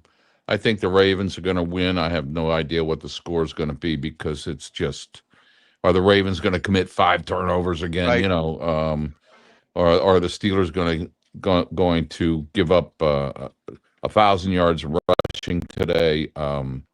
I don't know what the score is going to be, but if I were a betting man, I would certainly put my money on the Ravens. Ed Bouchette covered the Steelers for many years, the pride of IUP, and I can't thank you. And hey, you and I are propping up the state system schools, so I don't know if Edinburgh really wants to take me on as one of their own, even though I do hold a shingle from them. Ed, thank you. I can't thank you enough. It's good to talk with you, sir. Isn't that that's now the Penn West. Penn West. Penn West, Edinburgh. Yes. Yeah. As shamed as I am to admit that. Years ago, they wanted to call IUP when they became the first university, Western Penn, and they said, no, we already have a Western Penn. It's a jail. And there goes my camera. That's all right. Ed Bouchette, thank you. I appreciate you coming on, Ed. Thank you. All right, bye-bye. Ed Bouchette, of the longtime writer from the Pittsburgh Post-Gazette, joining us here on Steel City Sunday pregame show. We continue to roll along. So I've gotten a kick out of doing this, and if you're just joining us, I know we've got Anthony Halkias backstage. I'm going to bring him in a minute. Jerry DePaul is hanging out. We're going to get to him as well right around the 12 o'clock hour. It's been a thrill to work with all of these people again. All right. Having been in this business for 30 plus years off and on, I walked away from radio in 2016 I'm glad that I did. And now that I'm back in the capacities that I am, writing for the Trib, covering the Riverhounds, doing this show, we've got some shows that are starting this week. Mondays and Tuesdays at 7 o'clock, we debut the Pittsburgh Sports Tonight Show. I'll be hosting that 7 o'clock Mondays and Tuesdays. Of course, on Wednesdays, we have the Pittsburgh Sports Desk at 8 o'clock that Bill Akins hosts. I've been helping out there a little bit, but it's just nice to be able to reconnect with people that you spent some time with in your career, that are still around, that are still knowledgeable. Ed's a wealth of information. Jerry, who I worked with many years ago, Paul, when I was at the Post, when I was over at 93.7 The Fan, and a few others, Mike Ostie as well. Good guys. It's nice to be able to do this show, and people are watching. It's nice to have a crowd of people that are coming on board each week, discovering us. We're on all the social media sites at Steel City Sunday: Facebook, YouTube, Instagram, X, and TikTok. We broadcast live 4 hours prior to every Steelers game. If you're new to us, we are here. We've got tons of guests every week. It is not just me sitting here ranting and raving with Bill. We bring on a ton of experts, and we want their opinion, and we want you to chime in, whether it's on YouTube, whether it's on Facebook or X. You can send us a comment. We will read it and get to your questions as well. Without further ado, our Steeler Nation Spotlight with Anthony Halkias, lead writer of the SteelerNation.com website, joins us for our show. How you feeling this morning? You always look good, young man. I'm not even going to say that, despite your illness or whatever you're suffering from. Yeah, no, it's my flu game, but I had to be on here today with you, John. I appreciate it. So let's get into this. Got to be the roughest week. I mean, I've asked a number of people this roughest week that I've ever seen for Mike Tomlin. And again, not even getting into the social discourse about this, that, and the other. I'm just talking about the fact that this guy is probably rock bottom right now in terms of where he's been at as head coach. They're 6-6. They've been just disastrous since the bye week. They are 3-5, and they have just not looked good. Even a couple of the wins, the Indianapolis win was impressive. The Bengals were the Bengals, as it were, but they have really, really been just beat up and bludgeoned on the ground by most of the teams they play with, possibly again today with Derrick Henry running the football at them. What say you? Yeah, I'm the most optimistic person in the world, and it's been so hard for me this season specifically to have any faith in this team. And for the first time ever, I really think I love Mike Tomlin so much that it would make me sad to him not to be our head coach, but it's so obvious at this point in time that he's not the answer. And he has this look in his eyes that he's had for several years now, and I call it a deer in the headlights type look. He's lacking confidence. He does not know the answer, and if he did, he would have it by now. Right. I think, honestly, as much as I hate to say this, I think the Ravens today beat us 24-20. I think Derrick Henry runs wild on us. I hope I'm wrong, obviously, but I have a hard time believing that Derrick Henry is not going to have 120 yards and 2 touchdowns. I don't disagree with you. That's not a far stretch. I haven't had a chance to look at any of the lines that are more current than what I've actually seen this morning on one of my apps. I try not to get on the betting apps while I'm doing the show because I'll be 9 legs in. Yeah, I'll be 9 legs in, not paying attention to what Paul says or you or somebody. But what's to say that he doesn't have a big day, right? If I'm John Harbaugh and my quarterback is dinged up, I'm giving the ball to Derrick Henry 30 times. 30 times, exactly. I give him 30 times, and you're going to win. It's that simple. We're not going to, as much as I wish they could, this defense, it can't stop, they can't stop anybody. So Derrick Henry, I saw early in the year when Derrick Henry was having the fumble issues, and that was early when I was this Steelers team, when we see the Ravens, it's going to be different this year. Now, I hope I'm wrong. And in the past, I have been wrong. And, Tomlin does have that history of coming strong against John Harbaugh teams. So we'll see. But it just feels different. It feels it feels like Tomlin doesn't have the answer, and it feels like they're almost the locker room's ready for this season just to, be over with. But it can change so fast in the NFL. Right. That's what's so funny. There's 2 games this year that if the Steelers had just, won, if you beat the Bears and then that last one, what was that last one? But if 2 of those wins, we're talking about a completely different conversation. We might even have Mike Tomlin and Coach of the Year conversations. Like, it is so crazy how the NFL can change that quickly. But yeah.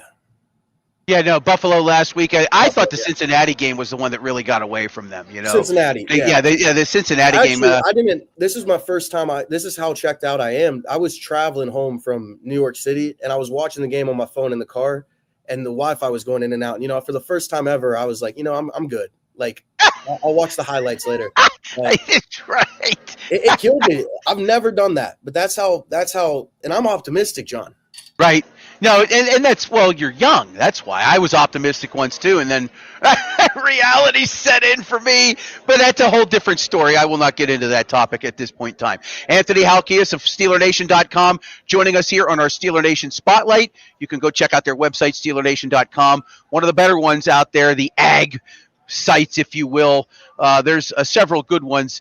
SteelerNation.com is definitely at the top of that list.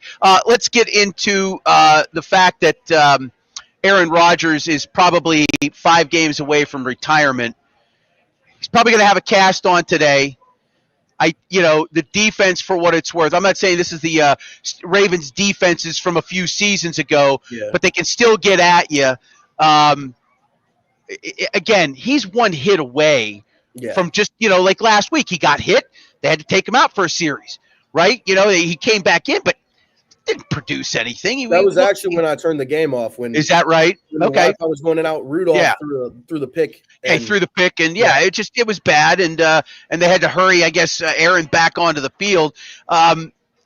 What do you expect from him? I mean, he's going to have Marquez Valdez-Scantling to throw to. He's going to have Adam Thielen to throw to. A couple of, guys they picked up off the scrap heap. Scantling moved up to the regular roster for today's game. Thielen available right away. Do either of them help an old, banged-up Aaron Rodgers today? Well, I think it obviously will help. I don't know how much, but Roman Wilson's inactive today, so we'll see. I'm excited to see if Adam Thielen, he came out and said he's confident he can run routes. Just a season ago, he was catching balls across the middle of the field. So he's 35 years old, but I guess I have confidence in him. I just don't know if these guys can get open. There hasn't been much separation all season. I've been relatively disappointed in DK Metcalf. Now I'll say this, you go pay DK Metcalf that type of money, he needs to show up in a game like today and make Aaron Rodgers' job much easier. I don't think he's made his job very easy this year. So he has not fought hard enough at the line of scrimmage, right? Yeah. He hasn't fought hard enough to break free from, whether he's not being double teamed on every play. In fact, I've seen a little less double coverage on him because I think teams know that he may not just be giving enough effort at the line to break free or extend a route enough to give Aaron, a space to throw a ball to him.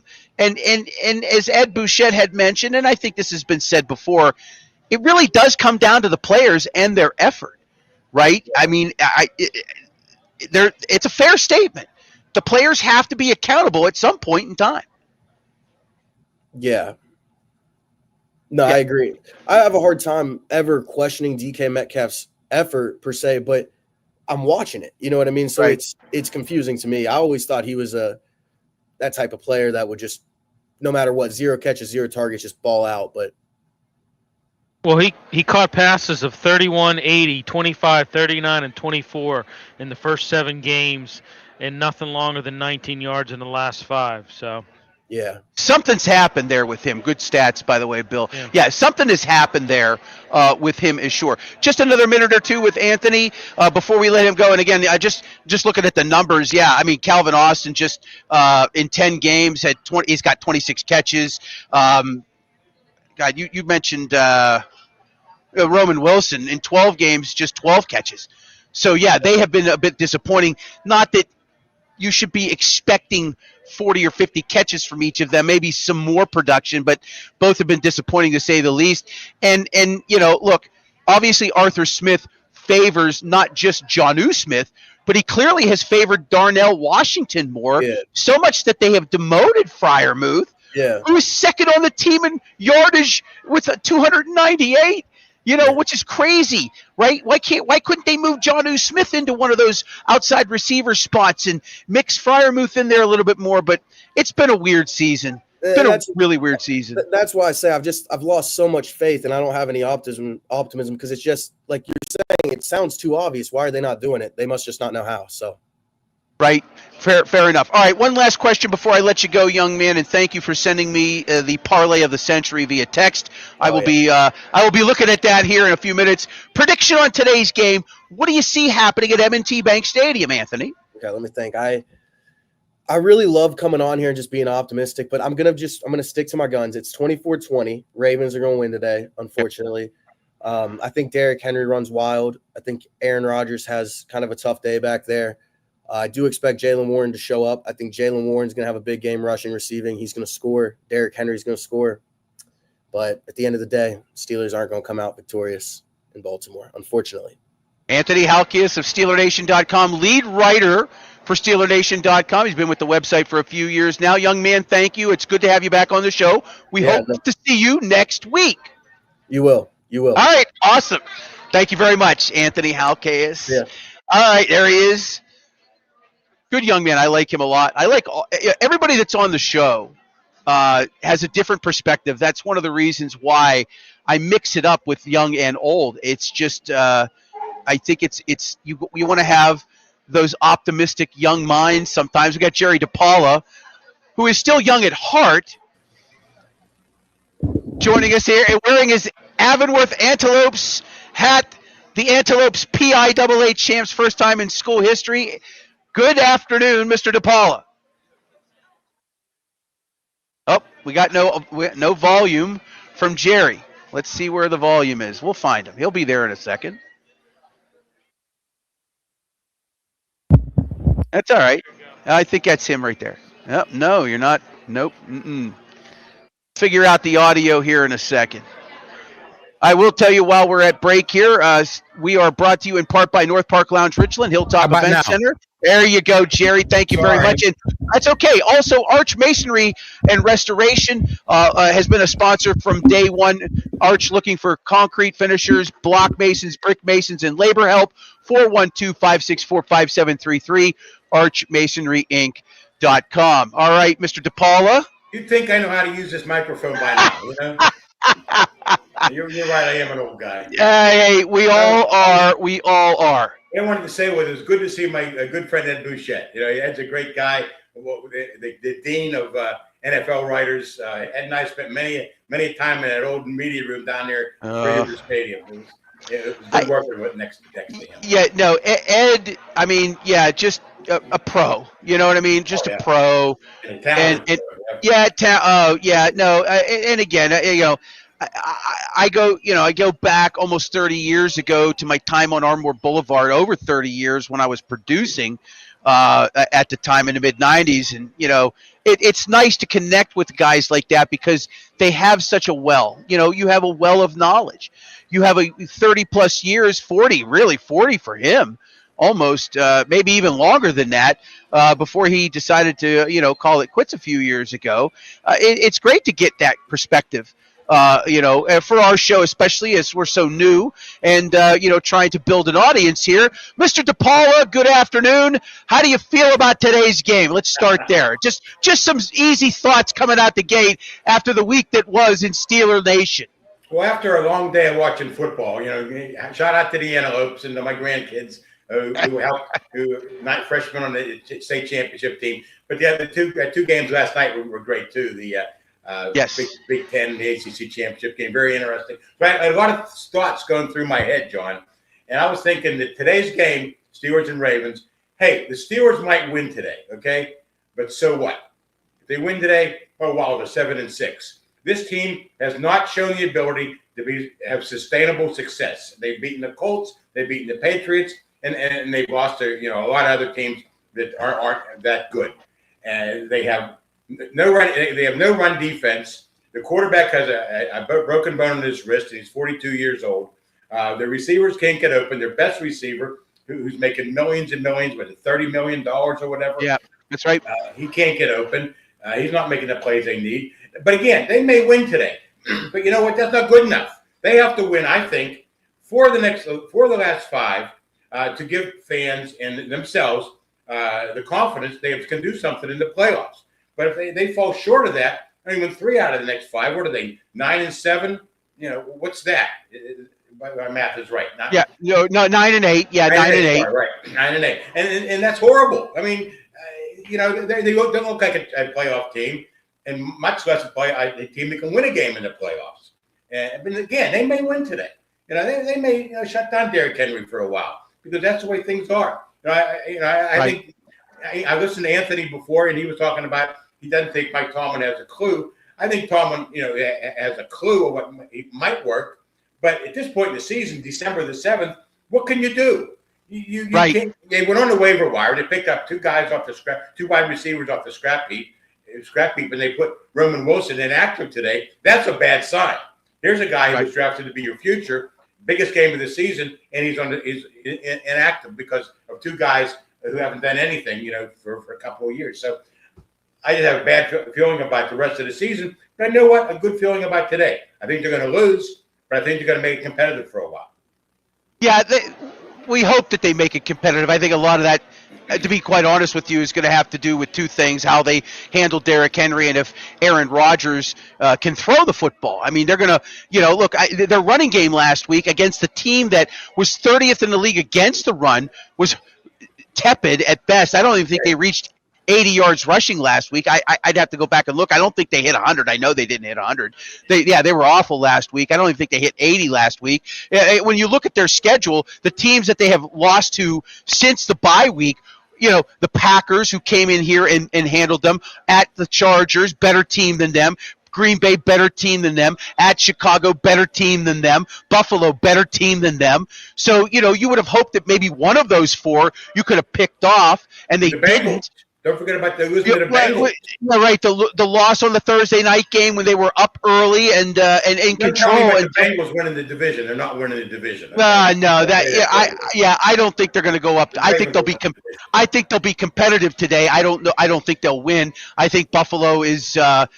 Josh Allen and James Cook are probably going to be enough to will themselves to victory by scoring a ton of points, right? They'll get enough stops. Maybe they get a turnover here or there to beat a, not a very good Cincinnati team. They're 4-8, for crying out loud. What are we actually talking about here? But I do think Aaron Rodgers, and again, I'm not playing Back to the Future here, Jerry, with Marquez Valdez-Scantling and Adam Thielen, but I got to believe that with MVS being brought onto the active roster, I think it's Roman Wilson's inactive today. Cedric Wilson has been a no-show pretty much the entire season for them. I think these 2 guys are going to get on the field and get one-on-one coverage and maybe, just maybe, create a little space and Rodgers get enough time to find them and extend some drives. They have to extend drives today, Jerry. The 3-and-out stuff has been a nagging spot in their offense all season long. They're still clipping around 40% of their drives at 3-and-out. That's no bueno. That's not a measure for success in the NFL. They've got to extend some drives. And I'm thinking that those 2 guys, I don't care how washed up and old they are, maybe, just maybe, today they have enough in the tank to give him some separation and time to get a ball to them that extends drives, continues to give their offense some momentum where they can stay close, right? I don't think they can win. I don't think they win today. I'll talk about that at the end of this. But I'm leaning on those 2 guys providing something that the others who have been on this roster since day one haven't given him. Thoughts on that? That's why I think it's going to be a closer game for most of the game today. I think that with Rodgers is still Rodgers can still throw the football. He can throw the football as well as almost anybody in the league. It's just that his receivers aren't getting open. He's not getting enough time to throw. He's too skittish in the pocket. He's concerned about his wrist. He doesn't want to get hit at his age.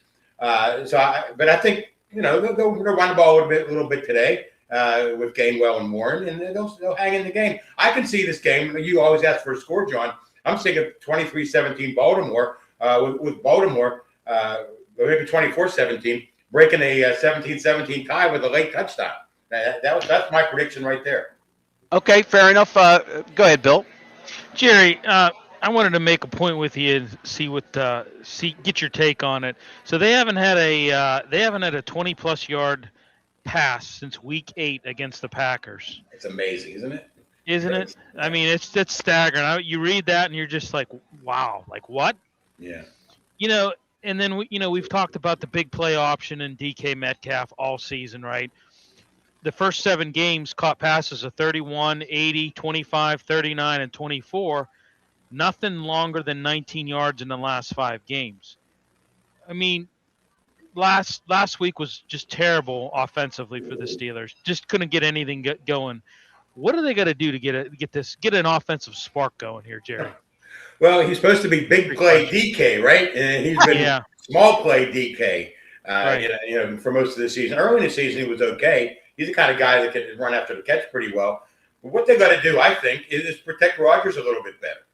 Give Rodgers a chance to look around that secondary and give the receivers a chance to get open. Sometimes, if the receivers have time, they can create separation. I think DK can do that.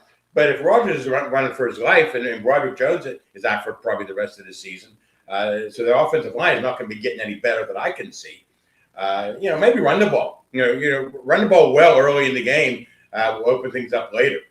That's probably the best formula I can think of if they'll be able to run the ball against this Baltimore defense, which is pretty mediocre. And Baltimore, like the Steelers, they're a pretty mediocre team, and that's why I think it's going to be close for a while. And the Steelers could even if they win today, the schedule isn't that tough. Miami, Cleveland, Detroit, and then Baltimore again at home. But I just don't see them winning some of those games. They could very easily lose to a team like Miami is playing a little bit better. You can win today, lose next week. That's a typical Tomlin thing, right? Yeah, and they're gonna. Yeah, that game at Detroit is the one that even though it's interconference, it's still lost to me, right? Yeah. Oh my goodness. I mean, to face a team of that nature, and it is official. Adam Thielen, Marquez Valdez-Scantling, both active. Roman Wilson, Keyshawn Williams, inactive for today's game. That came across just a little while ago. Okay, Jerry. Rough week for Mike Tomlin. We really haven't talked about it much. You think he cares, John? No. Publicly, no. Right? Publicly, he's the way he addressed things in the post game last week, and then Tuesday at his presser is typical of him, which is fine. Do I think he cares about it? No. But do I feel that he's feeling something he hasn't felt in a long time, in nearly 19 years now? Yes, I do. I said after the Colts game, in that post game, that was a man that looked relieved, and not in a good way, that he came out of that contest with a victory. The expression on his face said an awful lot. I didn't catch much of that after the Bills game. We had him. We had his presser after that, which has been good for us. But I think internally, he's got to be feeling something, right? The Schefter story yesterday, which I'm pretty sure you saw, the clause 27. They've got till March to make a decision on that. Do they want a lame duck essentially coming in through 26? And on top of that, heading into the draft, which is going to be here, then you got Ian Rappaport this morning saying it's a done deal. He's going to get extended. Nobody knows what they're talking about. Where do you see all of this? I think he's coming back, and I think he'll get extended no matter what happens. But I'm just kind of what your thoughts are. I kind of feel that way too, especially if they, like we talked about, they finish 9-8 and they keep having another winning season, a non-losing season. But Dan Rooney was still alive. Dan Rooney would not want a lame duck coach in 26. He would want a guy who signed maybe for another couple of years or whatever. Not a guy who looks like he's not going to be coaching in 2027. So I think that Art Rooney, the second, is a little different than his dad. And I think I love to be in the meetings that they have Monday mornings after games about what they talk about. But I think Art has enough respect for Mike Tomlin that he's not putting a more mandate on him to go out. You better win today. You better beat Baltimore, or heads are going to roll around here. I think heads will roll, but I think heads will roll the coordinators and the position coaches. I think that's probably something that's been long overdue. Although I think Arthur Smith is a smart guy, but he just isn't getting enough out of his players. And I think he's a little bit better than Matt Canada, but he has better players than Matt Canada had probably. The quarterback he has, you think he'd be getting the tight end involved more, getting the running backs involved more. Maybe it's just the offensive line is so bad that they can't get anything started. I think that's probably the root of the whole problem. All right, we got Jerry DePaula on with us. We've got Art Rooney the second. I'm sorry, Art Rooney Jr. is Dan's brother. I should know better than that. I apologize. Art Rooney the second. Sorry. He's no second. He is the second. Art Rooney Jr. is a great guy. I knew him real well. Wrote about him many, many times. Good man. Sorry, Art. Never got a chance to meet him. I got a chance to interview Dan once, which was that was when Plan B got announced in '98, and I've met him one or two times before his passing, and his son, I've met him once or twice. Look, the family business is the family business, and obviously Art the second isn't Dad, but it's got to be in his blood in some capacity, right? He's got to care. I've maintained he doesn't care enough. Okay, then that's fair. Okay, he's making decisions that people don't agree with. He's keeping his coach around for probably too long. Right. And that's part of what his dad likes, the stability. 3 coaches since 1969. That's something you don't see in sports today. How many pick any team in the NFL you want. How many teams have had way more than 3 coaches since 1969? Yeah, everybody. Everybody. Not just a few more. Triple, quadruple the number. Somebody did some digging, and I wish I would have paid attention to it a little bit closer to who it was. But the Steelers haven't fired a head football coach since the 40s. Right. Yeah. Wasn't it, Jerry? I thought it was like Jock. Yeah. Wasn't it like Jock Sutherland or Buddy Parker, one of those guys that they fired? Buddy Parker was a coach, but he may have resigned. He coached for the Lions for a while too. I don't know if that was before. That might have been after the. That was in the '60s, I think. Buddy Parker. I did see that stat about they haven't fired a coach since the '40s. But there's also the word firing. Has different connotations. Right. Did he fire? Right. Was he pushed? Was Bill Connor wasn't fired? Chuck Noll wasn't fired, but was he pushed? Right. He was right, and Ed alluded to that in his time on here. He said that Dan went to him and they had to come to a decision. You're not doing enough, and so he got on with his life's work. As he used to like. Art will come to the same decision. Maybe end of the season, especially if they lose 3 of the next 5 games at least. Right. They never lose the record. As I've maintained, and Jay Quest is saying, why do we have so many tight ends if we don't use them? We can address that in a few minutes, sir. I've maintained that for this to really start heading towards off the rails, where we're not going to pick up your option, okay? Because they just fall off a cliff here. It has to be a sub 500 season where they don't make the playoffs. They're under 500, and just things, spiral. That's the momentum that I would think Art would need to have that real conversation with Mike. If things go bad in the month of December, I think they'll make a decision way before March the 1st. I agree. I think they'll say, okay, Mike, it's been nice. You've had a great career. You're a borderline Hall of Fame coach. You won a Super Bowl for us. Been to another one, but it's time. Let's get this done in January, before free agency starts, before everything else starts. Because people were talking about what happens at the draft if Tom was still the coach and they start booing the head coach. You don't want that to happen. But I think if they fire him in January or push him out in January, whatever they do, he resigns. You get a coach in here in January, get that coach established. Then by the time you get to the draft, you have the fans feeling a little bit better about things. Go ahead, Bill. Okay, so I was totally wrong. It was not Jock Sutherland. The last coach to be fired by the Pittsburgh Steelers was in 1941, Bert Bell. Jeez. You were around for that, Jerry, weren't you? You're NFL commissioner. He was an NFL commissioner for a while. That's right. He That's was. right. Bert Bell, yeah, that's right. He was a good friend of the chief. And, you know, I think the chief made some tough decisions there. I mean, him and Bert Bell were buddies. They helped form the league in the 30s. But he ended up having to fire him because things were going so bad. That was wartime, and things were even a darker time for the Steeler franchise than it is right now. Right now, the Steeler franchise is much better than it was back in the day.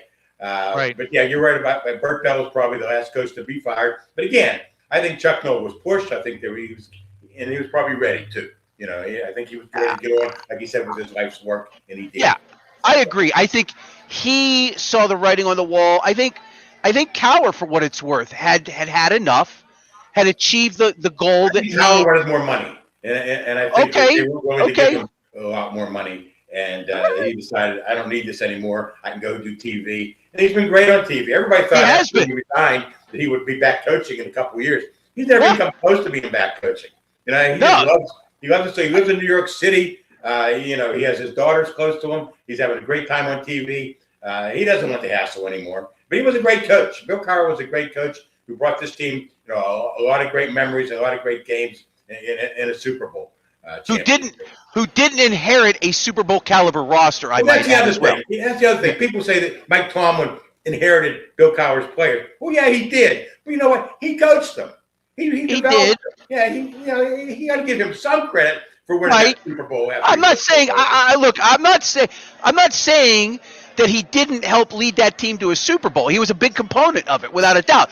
But trying to compare the two when they were coming in is not fair. Right. It's not fair. One thing Mike Tomlin has not done well is pick quarterbacks. You know, Kenny Pickett. You know, I love Kenny when he was at Pitt. Him and I got along well. He had a great senior season in 2021. I really thought they do as well as they did. You know, winning 11 games. But that was a bad draft choice. Number 20 overall. Set the franchise back a couple of years. And after that, they really haven't found a quarterback. Aaron Rodgers looked like he was going to be that quarterback.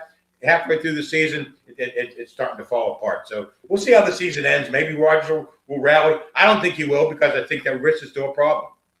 Couple more minutes with Jerry DePaula, but go ahead, Bill. No, I was just going to say I thought it was funny. Bill Cowher was on the Dan Patrick show this week, and they were talking about the fire Mike Tomlin chance. And he said, you know, when things were bad for me in Pittsburgh, he said a lot of times I would go late at night and go out and get gas so I wouldn't have to see the fans, you know. And he said sometimes, you know, they'd pull up to you and they weren't getting gas, but they'd roll the window down and they just start telling you everything that's bad about the team.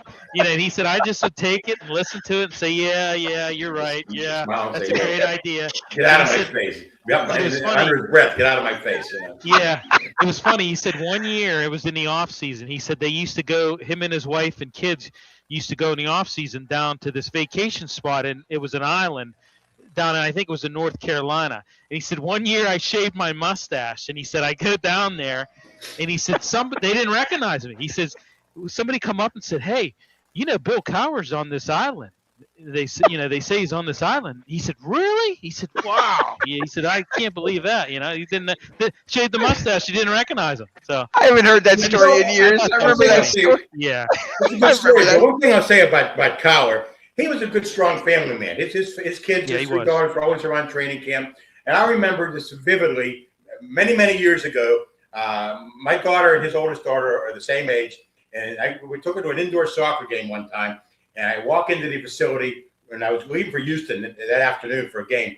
And I hear this voice yelling, coaching the girls, yelling at the girls. And that voice sounds familiar. As I walk in, it's Bill Cowher.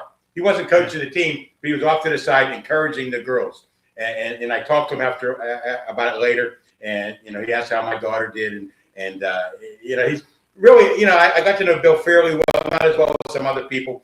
But I thought he was a great guy and a great coach. And I got a lot of respect for guys, who try to incorporate family into their busy lives, and it's real tough for a coach like Bill Cowher, Mike Tomlin, and Pat Narduzzi to do, but they all seem to do it.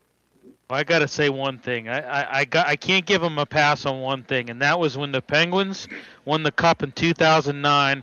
Do you remember they played the Carolina Hurricanes, and they had him ring the Hurricane because I guess he was living down there. They had him ringing the Hurricane. He went to NC State. Siren. Yeah. I was like, man, that's how those roots run deep. What are you going to do? Yeah, I know. All right, last couple minutes with Jerry DiPaola before we let him go. TJ Watt, by far the biggest disappointment on this He's defense. Still on the team, right? He's still They have not traded him, and he has not retired. So yes, and he is active. He is active for today. How much do you blame TJ for TJ's problems? Well, I think Ed made the point. These players have to be accountable. And he's been a great player throughout his career. And if he's not getting the job done now, who else are you going to blame?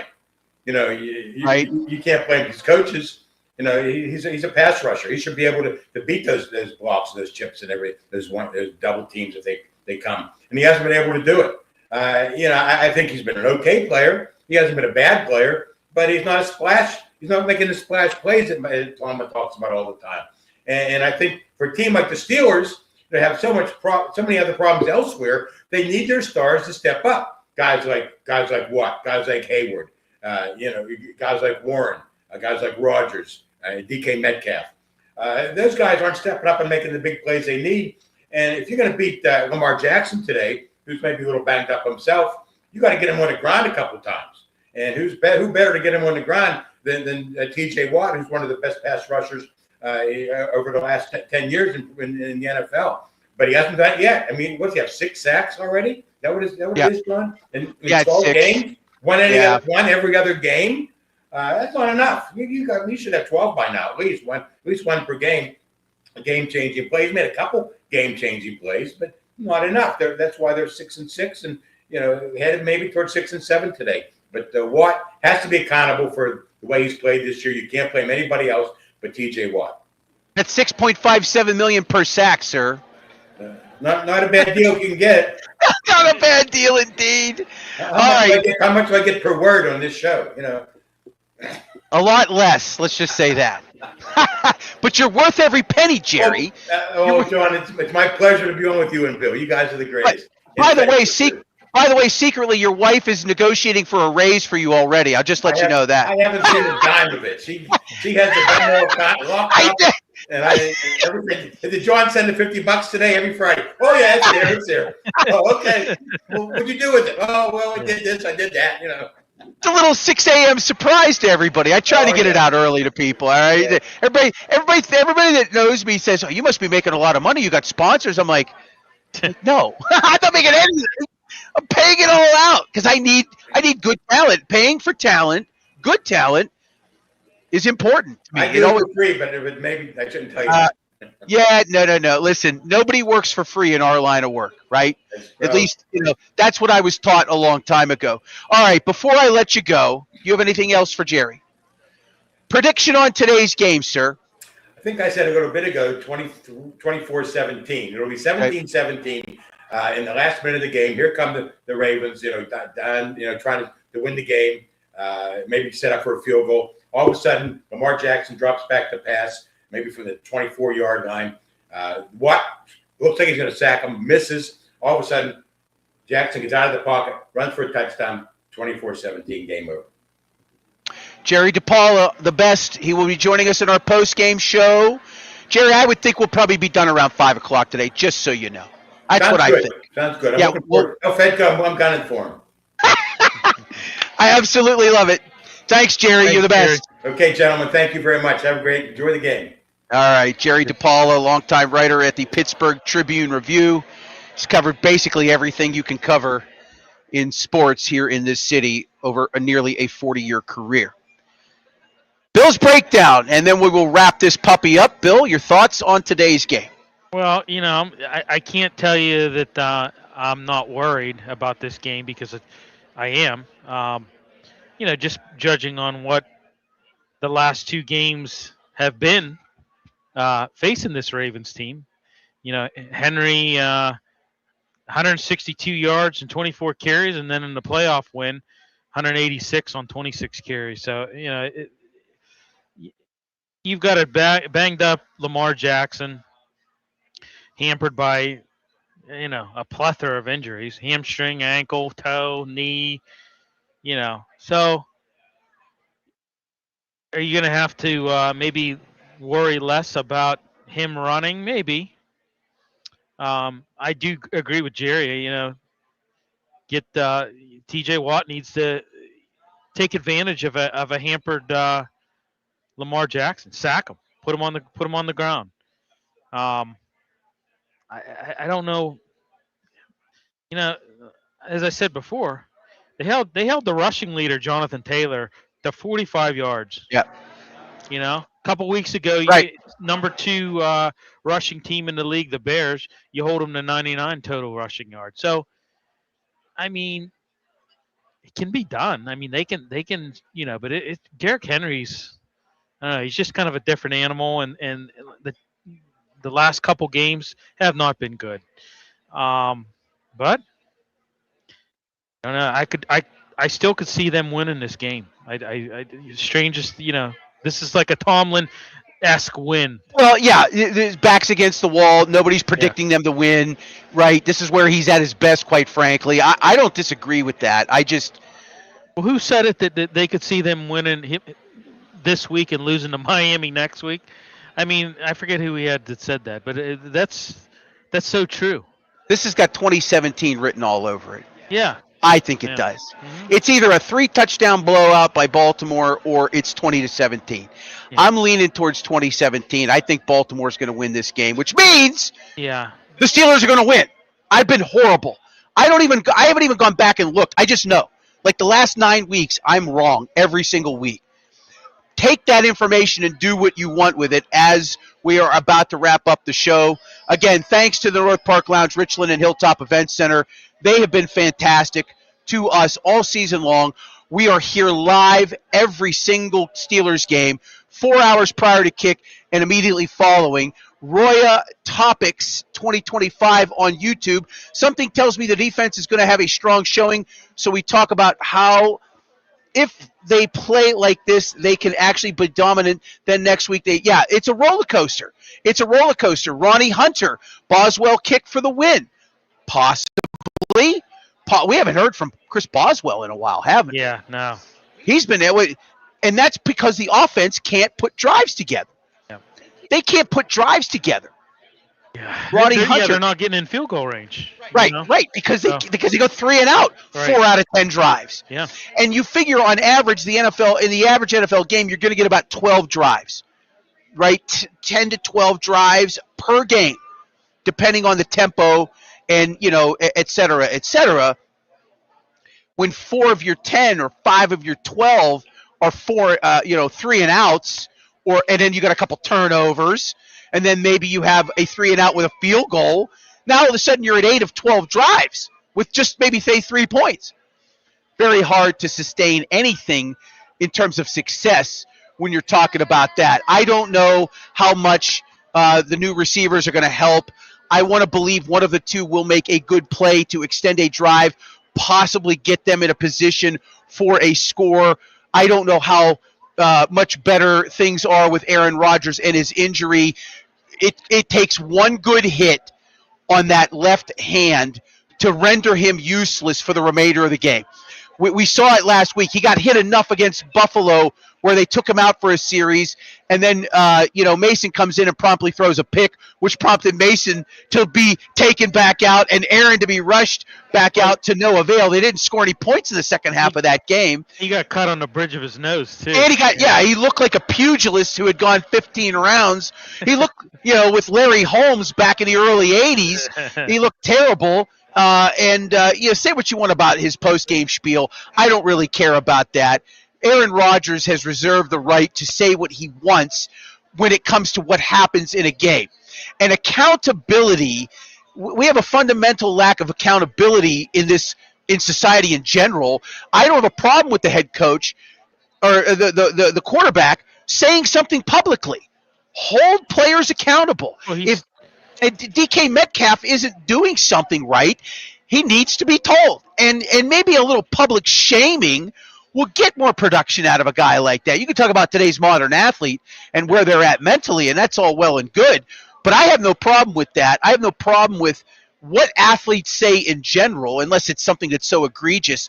I would say otherwise, they're wrong. But athletes reserve the right to say whatever they want to the press. Yeah. And I have no problem with what he said in that post-game presser, especially if guys aren't showing up for meetings, if they're not paying attention, if they're coming in late, they need to be held accountable. And he did say we need to be held accountable, including me. He said including me. So. Right. Yeah, and again, taking responsibility is, again, important as well. All right, quick prediction, and then we will wrap up. I'm going to tell you right now that the Miami Hurricanes have made the college football playoff. I want to see all of this. I'm excited about. I still like college football, even though it's been destroyed completely. Miami has made the college football playoff. I was waiting for that to happen. All right, quick prediction. I say 20-17 Ravens. Steelers lose today. I want to thank all of our guests for coming on our show today. We're going to wrap up a little bit early so that you can get prepared, i.e. tuned up, for the 1 o'clock kickoff. Steelers and Ravens, M&T Bank Stadium. As soon as the game is over, folks, come back, hang out. John Fedko, Jerry DePaula, lively.